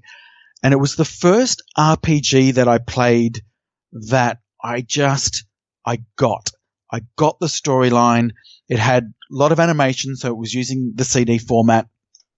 It then got remade in subsequent, I think like on the Saturn and all that kind of stuff, and maybe even on PlayStation. But It was just the first real sprawling turn-based RPG that I absolutely loved. But also at the same time, as far as platformers go, I think Earthworm Jim was just one of the best fresh. Oh, that was a good game. Yeah, it was. Remember how good that was? Yeah. But so that was on Sega. SNES for me, I'm going to go down RPG territory again. And as much as Final Fantasy 3 was fantastic, Chrono Trigger for me was the best RPG. People are probably going to contact me for not naming Chrono Trigger. That is an all-time classic, and I feel well ahead of its time. It was way ahead of its time, and I never owned it. That's part of the reason I didn't include it, because the first time I actually played it was a port on another system. Yeah, I played it on the PS1 as a port. Right. Sure. And I was like, where was this game all my life? Right. Yeah. In the shadows of history. Because it's amazing. It was just incredible at the time. It was I don't know how it was just fresh. It was just, how can they make this genre just completely amazing? And they did it. And again, it was story. I mean, it was 16 bits, so you got these little sprites there, but somehow you get connected to those characters, and that's what a good RPG should do. Mm-hmm. Oh yeah. Tony, your 4th gen stuff. Thoughts? I had a SNES, which, no surprise. Now this was, until extremely recently, my last Nintendo console. Right. Because at this point I was primarily a computer gamer, and I had Game Boys, and I've had all the flavors of Game Boy. But there are so many good games, and just out of curiosity, I pulled up a top 100 list and looked at it, and every single one of these games I'm looking at, I'm like, I loved that game. I loved that game. I loved that game. This is going to be hard. And then I realized that every time I think of SNES, the game I think of, while it's on the top 100, it's at 37. UN Squadron. I don't think I ever played UN Squadron. UN Squadron was Capcom. It was a very early Capcom game. And it is basically it is based upon an anime that I didn't see until like the mid 2000s. So I played the game 10, 15 years before I even ever knew anything about or saw the anime. But it is basically a side-scrolling shooter. It's like Gradius, except for you're flying actual real-life military jets. And there's like the first boss, I think it was the first boss, it might have been the second boss, was a giant land-based aircraft carrier. It was a giant tank aircraft carrier that you had to blow up all the little parts on, this and that. But it was very much a Gradius side-scroller type game. I still love that game type. But this one is the one that entered me into the thing. And it's the one that I fell in love with the most. And it's the game that I regret not still having, more than Link, more than Mario World, more than the Final Fantasies. That's the one that I most regret not having, because when I think of SNES, that's the game I think of. One time, they also made it for arcade. And when we were doing a thing in high school, when we went ice skating, we went to the ice skating rink up there. It was for some party. It might have been 8th grade graduation. It was some party thing. We were at the ice rink, and they had the UN Squadron arcade there. And I plugged like $20 into that game, even though I had it at home, and I could have just gone home and plugged it in and played it because I loved that game so much. So yeah, a little unknown little side Capcom thing. That was my favorite game. That's what I think of when I think SNES. Okay. Awesome. Well, let's move to the 5th generation. I think this is probably the most complicated as far as the generation went. So, right. So it starts in 1993, but it gets called the 32-bit era. It gets called the 64-bit era, and it also gets called the 3D era, all depending on which particular system we're talking about. So some of the key example systems were the Atari Jaguar, the PlayStation, or often now called the PS1, The Sega Saturn would fall in this category, and so would the Nintendo 64. So, Martin, you mentioned having a lot of thoughts about the 5th generation, so I'll let you lead off on this one. Okay, so I owned 5 consoles in this Holy generation. monkeys. Wow. So I had a 3DO, I had a PlayStation, I had a Saturn, I had a Nintendo 64, and I had a Neo Geo. Neo Geo, I'll just talk about very quickly. Ridiculously expensive, giant cartridges. You know, you'd be spending $150 to $200 for a decent game. King of Fighters was the only decent one. That's it. Yep. Pretty much. So King of Fighters is if you end up buying a Neo Geo, that is the one you need, or MAME it. Yeah, or any variation. There was a lot of different ones that came out. Yeah. Again, so this was really hard for me with this because through this generation, I played a lot, and I made a lot of gaming on this. It was really hard for me to pull out, and I sort of did the same thing. I was pulling up all these lists, and I was looking at these games, going, "Oh my god, I love that! I love that!" It just reminded me of such good gaming. I mean, it really was where 3D came into the home, right? Yeah. 3DO, it was terrible. Gex was probably the only decent one there. I also got into PGA Tour on that one. That's my only golf game I've ever played. The PlayStation was really hard to really narrow it down. There were some great fighting games. I remember Toshinden, if you remember that. That was when that first came out. That was amazing. Great platformers as well. My favorite platformer of that time was Pandemonium. But another really clever platformer came out, which was Oddworld, if you remember Abe's Odyssey. Oh, yeah. Yeah. Yep. Right? Great RPGs like Final Fantasy VII came out, which was amazing. My favorite RPG for that console was Xenogears. Have you played that one? I haven't played it, but I've heard of it. Yeah, and Suikoden was also another one. But my favorite game for the PlayStation was what you called Wipeout XL. We called Wipeout 2097. Interesting. Futuristic racing. Yep. Sega Saturn. Again, that was my console of choice, was Sega Saturn for this era. Again, so many different amazing games like Nights into Dreams. Played that. I played a port of that. Yeah. Great game. Great fighting game. So it was really known about the fighting game. So two games stood out for me, Fighting Vipers and Last Bronx. But I also loved the Virtua series, so Virtua Fighter, Virtua Cop, Virtua Racing. They were great. Sega Rally was a great port on that as well. But for me, and I'll say, Wipeout was my game of this generation, but my close second was Panzer Dragoon. Oh, yeah. Okay, good pick. That was very good. Yeah. Yeah. Again, it was just this new experience. And I'm probably cutting to one of the topics later, but I reckon if you ported Panzer Dragoon into VR, you'd have my money. Tony, your thoughts on Gen 5? Gen 5 was when I was primarily playing PC games, and there was a lot of them. But when it came to consoles, I did own one. I owned a PlayStation. And I remember a bunch of games, like Bushido Blade. My favorite fighting game of the PlayStation. One hit could win. I really wish that style would come back. We've seen a little bit with like Dive Kick on PC and such. But no, I mean, but yeah. No, that was a good game. There was a lot of good games, but like with the SNES, when I think of PlayStation, I only think of one game. Final Fantasy VII. Yeah. Because it changed everything. Yeah. For me. It had a magic system that I loved. It had characters that I actually cared about. Correct.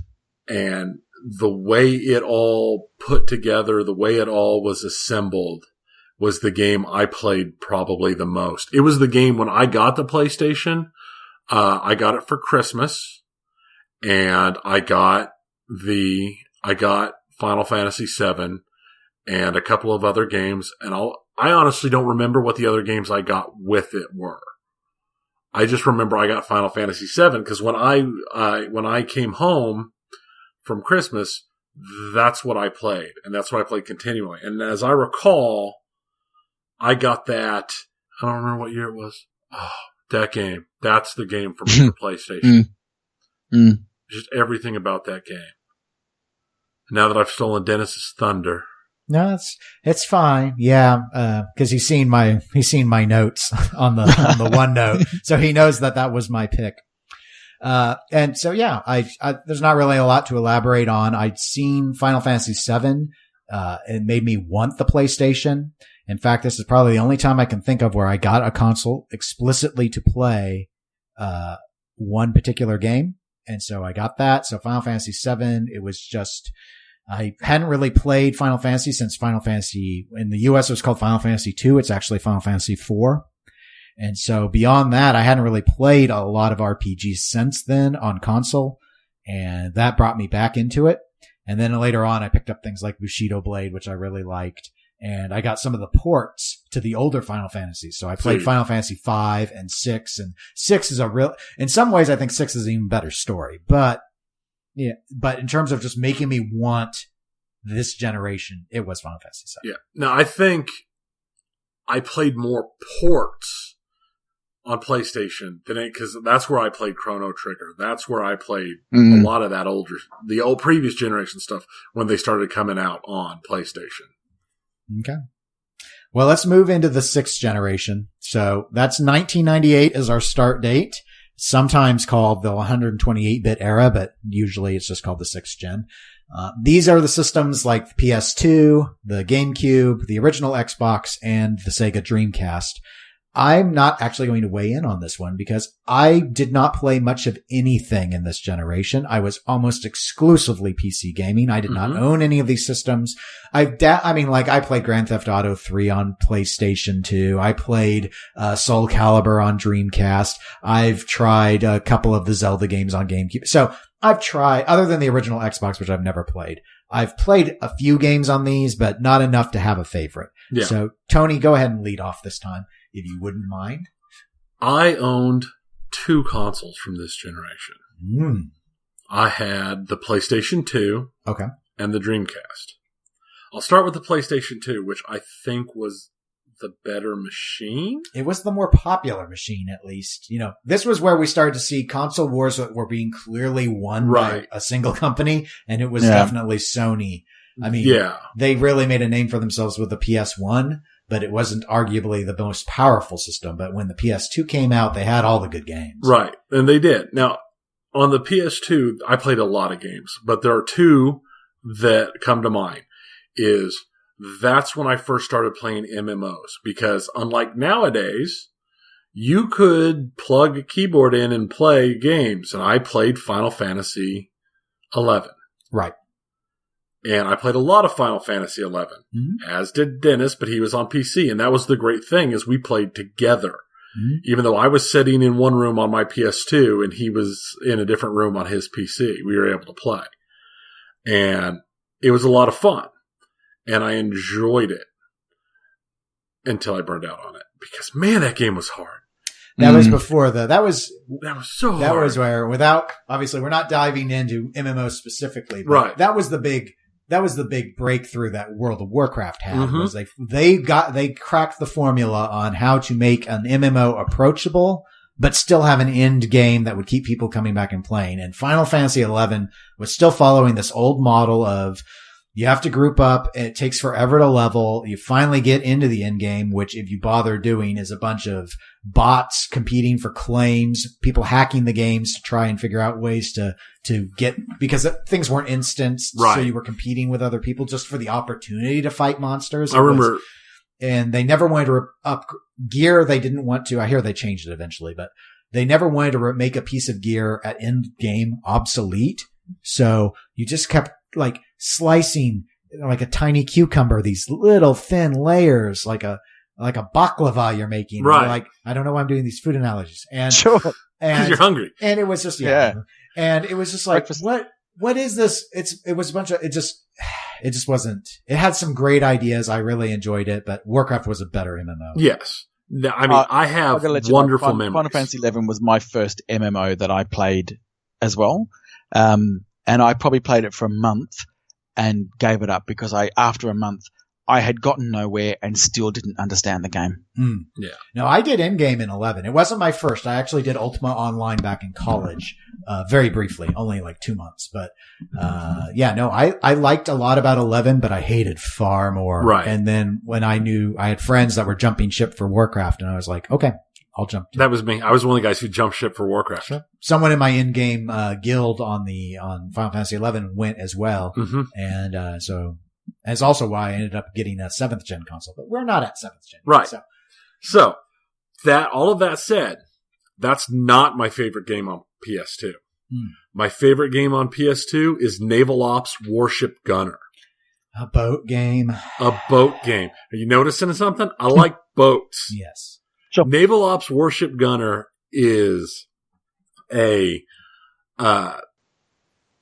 game that is basically, it's set in it does for naval games what Ace Combat does for flying games. I know Ace Combat. So it's an alternate world where everything is crazy. Mm-hmm. And there's crazy super weapons and there's this and that. Now it starts out very normal with like World War II era ships. And you start out in a destroyer and it's like Ace Combat. You drive your ship around, you shoot your guns, but you can build and modify your ship to make it exactly how you want with the exact weapons you want.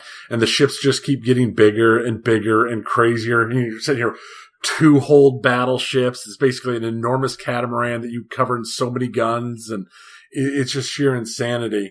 And that game I played so much of, and I was so disappointed it was a series that never really continued. There was a second one, and then there was a third similar game, but it was more of a Admiralty Command RTS-ish type game. None of them were as good as that first one, though the second one came close. So much fun. And I played a ton of it. And as the response should be, in pretty much all of these, like in PlayStation and PlayStation 2 and a lot of these that we're going to talk about, Ace Combat games for those games are pretty much always in my top 5. Okay. None of them quite break to the number 1 spot ever. But I just love the Ace Combat games. The super arcadey, crazy. The one Ace Combat I don't like is the one that got rid of all the craziness, and that was Assault? I can't remember. I've played Horizon, Assault Horizon. Ace Combat Assault Horizon. Yeah. And that was in the Xbox era. Yes. So, but then on Dreamcast, I had a ton of Dreamcast games and none of it mattered because the only game that ever got played was Soul Calibur. Yeah. And Soul Calibur was played Mike, who's been hosted with us in the past, and me, would play that game. We'd start playing at like 5 o'clock in the evening. We would stop long enough to get food, and then we would play until we both passed out. And it got to the point on that game where we had the round timers turned off because it'd be a draw because we'd put down the round timer and neither of us had even gotten a hit in yet because we'd gotten so good at blocking. We each had a character and that's pretty much the only character we played. We started playing random characters just because it took so long to get a match done because we were playing the same characters we were always good with.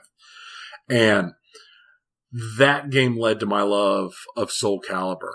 That was probably, if I had to sit down, Soul Calibur is my favorite fighting game of all time. And it's because of the memories. And while this is a slight side trip, Soul Calibur, we played so much Soul Calibur and we loved Soul Calibur so much that for my birthday one year, we found out that the Cowboy Bebop movie was going to be aired in a theater in St. Louis. And we found real quickly after it first came to America, only a couple months out, there was a Soul Calibur 2 machine in St. Louis. So we drove the 4 hours to St. Louis and spent hours playing Soul Calibur 2 until it was time to go to the theater and watch the Cowboy Bebop movie. And then drove 4 hours home. And then I'm pretty sure I passed out on the floor of the townhouse hallway, as I recall, when we got home. Because I want to say I went upstairs and I sat down on the floor and was talking to, I think you, Dennis. And me and Mike were talking, and I'm pretty sure I fell asleep on the floor because I recall waking up and moving to the bed at some point in the night. Yeah, you fall asleep a lot. Yeah. That's all I remember. Okay. Martin, 6th gen. 6th gen. So I owned a PlayStation 2, a Dreamcast, a GameCube, and an Xbox. Wow. Yeah, that's enough. So all of them, but go on. All that matter. But again, I just want to call out some, I guess, franchises that started this generation as well. So you've got things like Devil May Cry, Ratchet and Clank, Kingdom Hearts started at this one. I did actually play that. a little bit of that on the PS2. I hated it. I liked it, but I didn't finish it. Yeah. Animal Crossing started this generation as well. My sister loves Animal Crossing. Yeah, I love it. Loved Animal Crossing. Burnout. The Burnout games. I completely forgot about them. Halo started this generation as well. I played it remastered. I didn't play it originally, though. Yeah, I did at launch. But for the 4 consoles, I'll give you my top and my second pick. For the PlayStation 2, my favorite game was Final Fantasy X, hands down, easily. Okay, it was a good game. Yeah, I enjoyed it. Yeah, I loved the storyline. I loved the graphics. I loved the combat system. I loved that crazy underwater basketball polo game. Yeah. That was awesome. But my honorable mention for PlayStation 2 goes to Ico, whatever you call it. Okay. Do you remember that one? Yeah, I remember the name, but I never played it. I never played it. Oh, spectacular. For its time, really innovative platforming mechanics. Visually, it was beautiful. Storyline was just really interesting. Not so much a lot of speech, but just very atmospheric. It was a great game. Dreamcast is interesting because that, again, Sega, I was a Dreamcast fanboy. It was really hard to say what was my favorite, but the one that I probably played the most was Phantasy Star Online. And I played it an extraordinary amount, only to be superseded with World of Warcraft as far as online game time goes. Mm-hmm. But Shenmue 1 and 2, Dreamcast, absolutely loved it. Just something that added a new sort of, I don't know whether you'd say it was a new genre, but it was just a whole new level to that particular genre. GameCube, I sort of mentioned Animal Crossing was my second favorite game. My favorite game was Eternal Darkness. Okay. I played that. Yeah. I didn't have one, but I've played some of that game, and I've watched a lot of that game played. That's a solid game. Yeah. That's the only, if I finish a game, that's it. I will never play it again. Honestly, as a rule, this is the only game I've ever played through twice. And in fact, I played it through 3 times because there was 3 different endings. That's how much I loved it. Wow. Absolutely. And I don't know if you remember, this was the one that tried to mess with your head with some of the things that it would do where it would look like the game was glitching. Okay. It was very cool. Yep. Yeah. As you would go more down into psychosis or chaos, the actual game would physically start tricking you, like your sprite would reduce in size or it would fall through walls. And I won't say it because I hope that people do play it, but there is actually one thing that it does, which was the most frightening thing that a game could ever do, where it tricks you within. I won't say it because I just want people to experience it, but for that alone, it's my favorite game. And Xbox, wow. Obviously, Halo was fantastic and Burnout, but there was a particular game that I loved and I played the most, and it was called Quantum Redshift. I'm not familiar with it. It's effectively a Wipeout clone, and it's actually from one of the original developers that left, formed their own studio, and that's what they produced, and it was fantastic. It was the graphics were absolutely superb. It was very fast. It was another futuristic racer, but just one of my favorite genres. So Quantum Redshift for me. Awesome. But my favorite game for this genre, easily Final Fantasy X. Okay. Yeah. I did play that and win it. Yeah, me too. It's good. It's a good game. I preferred the systems of 7 and even, I actually even liked 8. The draw system. I was okay with 9 that. better than 8. I didn't play 9. I skipped that one. I just found 9 that the main character in 9 was just too angry. Like, just smile. Yeah. Yeah, Yeah. that's he needs to understand not it's his wrong. Final too Fantasy. emo. He needs to cheer up. Yeah, JRPGs often have that problem though. That or giving you the annoying uber little kid who's in the party. Right. I'm gonna make something of myself. Yeah. It's like no. No, please Go through don't. puberty and then come back Yeah. on the quest. Absolutely. Okay. 7th gen. So now we're talking, we're thin, with the herd's thin. This is the Xbox 360, the Wii, the original Wii, and the PS3. So since I didn't say anything in the last one, I will go ahead and kick us off here.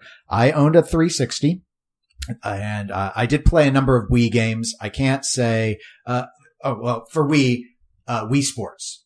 It's a derivative answer. Everyone loved Wii Sports, but that was the thing. Wii was really gimmicky, but it worked for Wii Sports. It was a great party game. The bowling was a lot of fun. That was my favorite sport in it. So for Wii, I'm going to go ahead and say Wii Sports. On the Xbox 360, got a couple honorable mentions. But I'll start with my overall pick, which is Fallout New Vegas. So, I loved Fallout 3 when it came out. Yes. And that's one of the honorable mentions. Fallout was a game I played on PC. I briefly played Fallout 1. I played a lot of Fallout 2 in college. And I think I only won the game once, but I'd go and I'd make a new character and just experience parts of the game as this. And it was a turn-based strategy game. That was the Fallout. Sort of like how XCOM was and is now. Yeah. But it was so scary to me as a fan of the franchise when I learned in the 7th generation that Fallout was going to come back, but they were going to do it as a first-person/third-person shooter where you could choose the viewpoint. I was like, I don't know if this is going to work. Not only did it work, it is a better game than those original games. Fallout 3, I feel, is better than Fallout or Fallout 2. And Fallout New Vegas is better than Fallout 3, with one exception. It was much buggier. It was not as well polished as a set of code. And it's such a big world in both cases. It's understandable. I ran into bugs in both, but Fallout New Vegas had a better story. I think the combat felt a little bit better, but it really just comes down to the narrative experience. And I just thought the world felt more lived in and the adventures you went on just more meaningful. But both of them were stellar games on the 360.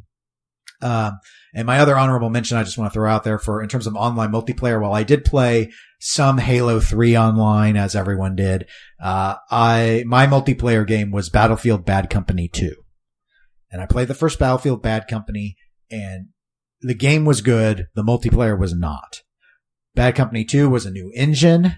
The combat felt a lot more fluid, and unlike Call of Duty, which was just the constant deathmatch, this really prioritized working as a team and vehicular combat being incorporated. And so I've played every Battlefield since then that was a major release. I didn't do Hardline because no. But I played 3, 4, and 1. And Bad Company 2 is still my favorite. Nice. So, Tony, go ahead and you can go next for 7th gen. Thoughts? I had an Xbox 360. Mm-hmm. It was the only console I had in the 7th gen. You didn't have a Wii? My wife had a Wii. Oh, okay. She wasn't my wife at the time. She's my wife now. But because of the Wii? Did you marry her for the Wii? No. Okay. Because I was going to say they're inexpensive, but no, it wasn't for the Wii. I married her for other reasons. Okay. And, but the Xbox 360 for me was new. I did play again way more way more PC games than even console games. But there were 2 games that really stick out to me on the Xbox 360. The one that is my favorite, you've already mentioned, it's Fallout 3. Now, there's a reason it's not Fallout New Vegas. Okay. And the reason it's not Fallout New Vegas is because as much as I love Fallout 3, as much as I was amazed by how they changed it and how well it was like, man, this will be better on the PC. So when New Vegas came out, I got New Vegas on the PC, okay, not on the Xbox. Sure. And that's where I played New Vegas, because New Vegas is the best Fallout game to date. Okay. I don't disagree. But Fallout 3, I mean, the everything that I loved about it is what makes you love Fallout in the first place. It's the ambiance. It's the slightly off feel of the game. It's the music, especially the music. And I mean, I remember in Fallout 3 going through, when you had to go through the subways in that first subway section, being just amazing to me, playing it as first person. It was so awesome.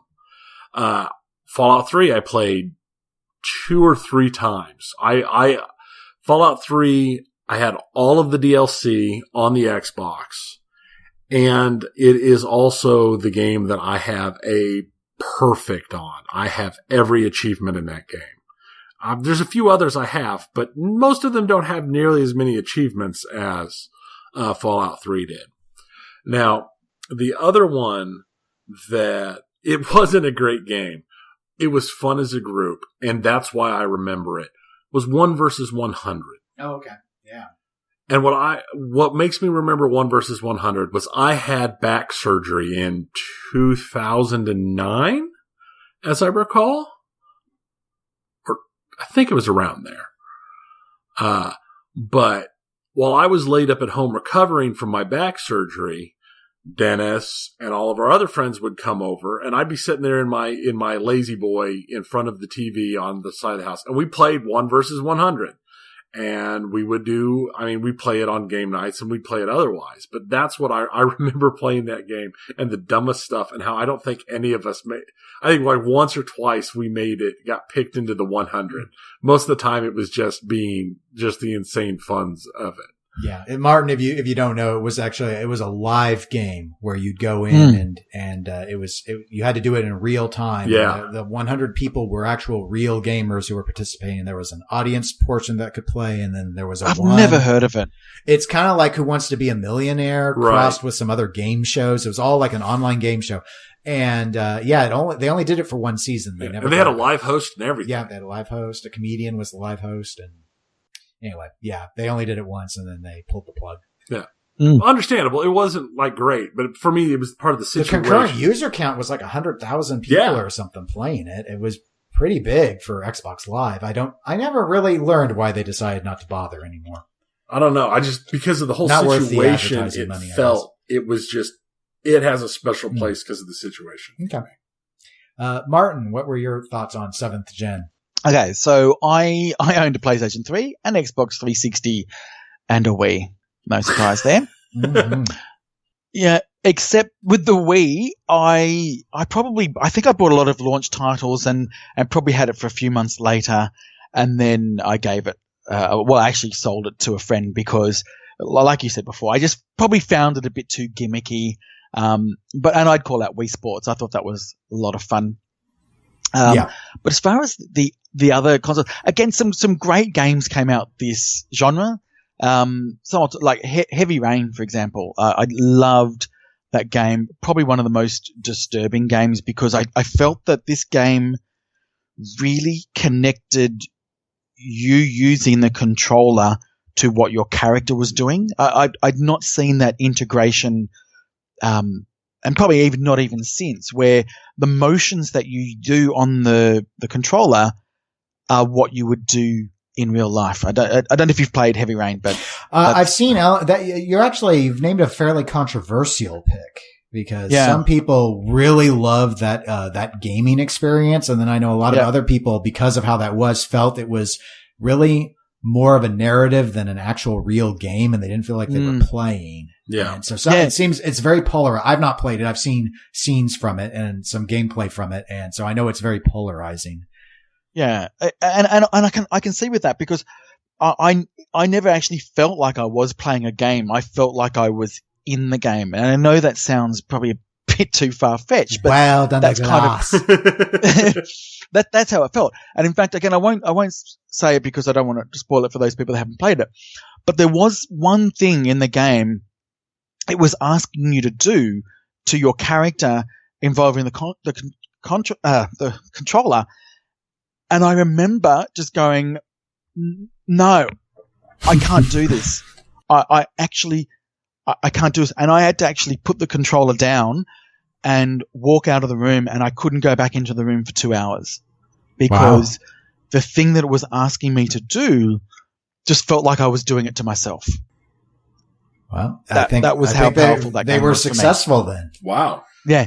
Yep. Seriously. Look, other game, Little Big Planet came out this genre as well, which I love. One of my favorite RPGs was called Ni no Kuni. I don't know if you played that. No. Bayonetta came out this genre as well, which I loved. Dead Space, Fallout 3, of course, you've talked about, one of my favorite games. For each of the consoles, probably PlayStation 3, my favorite was the Uncharted series when that came out. Okay. Absolutely loved it. Uncharted games are good. My game of this generation is Elder Scrolls Oblivion. Very good. I enjoyed it more than Skyrim. Yeah. Yep. We'll get to Skyrim. Oblivion, absolutely loved it. And actually because I loved the game as well, but there was a particular event that was happening in my life. One of my children was extraordinarily sick and was in hospital, and it was the worst of times. And this game just absolutely sucked me in and got me through that period of time. So it was great to have this really well constructed game in a really good universe with a really good storyline to allow me to escape from the that was going on. So yeah, absolutely love that game. All right. Well, we're going into the final generation, 8th gen, current gen, Wii U, PS4, Xbox One. I will note that we'll include the Nintendo Switch here. That one was a little odd because it's portable and it integrates people like whoever the people are who assign things to being console generations. It's confused as to whether it should truly count as a console. It's recognized as a hybrid, but if you were to clump it as a console, yeah, I agree. So I clumped it in here. It would, regardless, it would be in the 8th gen if it were not portable for sure. So that's where it belongs. Tony, I know you have a Switch. Right. And that's why I didn't do it for you. I figured it's not about just you. For me. It's about the science. So Tony can talk about the last gen. Because I want to hear about another boat game. Yeah, go ahead. Go ahead. Is there a boat game out on? How would I know? I don't Switch? know the Switch. I haven't found a boat game yet. Probably not. I could really use a boat sequels. game. The last boat game was Wind Waker. Yeah. Sailing a boat. I got it. I got the Switch for Zelda. Breath of the Wild? Breath of the Wild. Okay. It's fun. It's a great game. But it's not actually my favorite game on the system that's out. I mean, there's not a whole lot of games. I don't have very many. There's not a whole lot overall. But it's not my favorite. My favorite is Mario Rabbids. Oh, okay. As embarrassing as it is for me to say that. I've heard good things. Fans of XCOM. That's why. It is amazingly fun. When I first heard about it, when I first saw the trailers for it and this and that, I thought it was a joke. I was like, how can this be? It is an amazingly fun game. And a lot of it has to do with its whole squad-based XCOM-like fighting. Because I love the XCOM games. I have from the very first XCOM UFO Defense back in the 90s on the computer that I played forever. I've always loved XCOM games. So this plays enough similar with enough fun and interesting twists and this and that. I love it. It's not the game I have the most time in on Switch. It's probably still Zelda, but it could be Stardew Valley. Mm-hmm. I don't include Stardew Valley because Stardew Valley is a computer game that's been ported to Switch. You can include it. But, yeah, no. Mario Rabbids, somehow. Okay.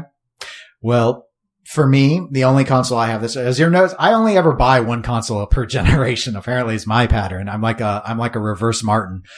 And, so it's Xbox One for me. Overall game is easily the one that we get told to quit talking about because we talk about too much, and that would be Overwatch. I was a late adopter to it. I just didn't think it would appeal to me. I like, as I noted with the 7th gen discussion, I like Battlefield with the vehicles and the larger scale battles and but the hero class stuff gets at that class mechanic, and it works really well for me. So unsurprisingly, it's Overwatch has been my favorite of the gen so far. I'll name a few honorable mentions. Bethesda has been gangbusters this gen. Mm-hmm. I love both of the Wolfenstein games.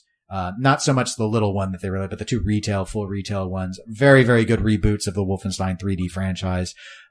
In survival horror, Evil Within 1, excellent game. Resident Evil 7, excellent game. Both for very different reasons. They're very different experiences, but if you like survival horror, those are both can do no wrong. They're really good experiences to go with.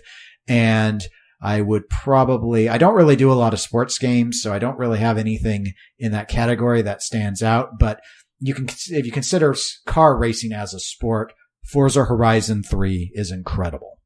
And I haven't enjoyed a game so much since, Burnout Revenge, I suppose. So those would be my picks for the current gen. And Martin, you get the last word on the last gen. Okay. So I have owned, or currently do own, let's see if this surprises you, a PlayStation 4, an Xbox One, a Wii U, a PS, and a Switch as well. I'm shocked. So, but I don't now have in my possession an Xbox One or a Switch. Already done with the Switch. Wow. Well, Switch is actually on loan, but I have no desire to get it back. Okay. Xbox One, I did actually sell off. Well, the way they handled this gen, I'm not surprised. Yeah. I don't know what it was. I think it was probably because I was getting more and more into pinball. Okay. So there's that. Sure. But I just found that with the Xbox One, I didn't necessarily find that I was getting games that were making me think. Okay. Lots of, Forza for sure would be my absolute game on it. But it's a racing game.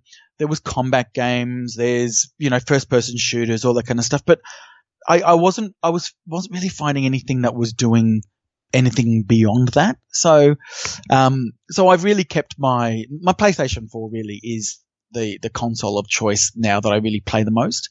And I will just mention a couple of games really from that. Dragon Age Inquisition was one of my favorite games that I played. Fallout 4 would have been up there, except I put about 40 hours into it and then got a bug in the game where it would feel like I was over encumbered, like that I would actually move at a snail's pace. Mm. So, and I put a ticket in. They said they couldn't resolve it. I've been waiting and waiting for a patch. I don't know. I can't bring myself to go back to the start and play 40 hours that I've already done. So it would have been higher had I got to play it.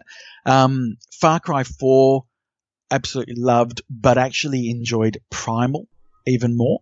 Oh, yeah. I did too. Yeah. Just I loved what they did to make that just go down to its roots effectively. My second favorite game, again, you can see when I talk about that whole I want a game to make me think, Life is Strange. Yes. They just released a free little standalone. Yes. With a 10-year-old boy. I just downloaded it, but I haven't. Yep. I know that there is a sequel called, or maybe it's a prequel called Before the Storm. I haven't actually played that yet. And again, what I really don't like is playing a game, absolutely loving it, and then a sequel being bad that it ruins my thoughts on the original. So I often don't play games with sequels. An example is Assassin's Creed. Absolutely loved the first one. And actually probably enjoyed the second one as well, but subsequently I've not really enjoyed it because it doesn't take me forward. It's just another story or more of the same. So I'm a bit reluctant to do Life is Strange anymore because I just found that game amazing. But so far for me, the game of this generation is Horizon on PlayStation 4. Yeah. It's one of the reasons that I'm considered getting a PlayStation 4 is to play that game. It's worth it. Do it. I'm telling you, do it, because it is, it's that open world and it's kind of like the whole Far Cry model. But again, there's something that really works on this over and above the Far Cries, which after a while, so I started playing Far Cry 5 recently, where you're killing the Christian cults. But after a while, it just becomes another Far Cry game. Right. You're practically just doing the same map, the same combat, the same liberating this zone and opening up this, but it's now just you even forget that you're battling Christian cults. It's just more rednecks that you're trying to get, right? That's kind of what it is, right? Horizon takes that genre and does two things differently. One, it adds an amazing storyline where you are absolutely connected to the characters, involving a really strong but feminine lead character, which they have just absolutely got that absolutely right. But then they've also created this really interesting world where it's a beautiful world to be in, where you've got all these animals that are robots but look like animals. And they explain that, because when I first looked at it, I went, that makes no sense. You're in this really organic environment. You look like you're a tribal person, and yet there's these animals out there that look like robots. How does that even work? And within the first half an hour to 45 minutes of explaining the story, you absolutely get it, and you are absolutely bought into the main character's story. Something happens early on that makes you emotionally connected to her and what's happening. And as they drip feed you this story, it just gets even more interesting as you go along, and more of what's happening around you makes sense. Just for me, best game this generation for sure. All right. Awesome. Hard sell. Buy it. Yes. I've only heard good things. The name of the free Life is Strange is almost a teaser game for the upcoming one. It doesn't involve the characters from the first one. It's called The Awesome Adventures of Captain Spirit. Okay. Go to the PlayStation Store. It's free to download. I hear it's probably about a 3 to 5 hour game. I haven't tried it yet, but the reviews have been good. It's just awesome. It's in the universe of Life is Strange. It's not the same people or anything though. Okay, cool. All right. Well, Martin, I want to thank you again for taking time out of your very, very early morning and spending it with us to talk about pinball and extensively about video games, and suggesting to go through about best console games, because this was a lot of fun. I have not reminisced about this stuff in a long time. I know. Same. Let's close out the show, Tony. Folks, if you want to write to us, we're not encouraging it, but if you want to, it's eclecticgamerspodcast@gmail.com, or reach out to us on social media, facebook.com/eclecticgamerspodcast.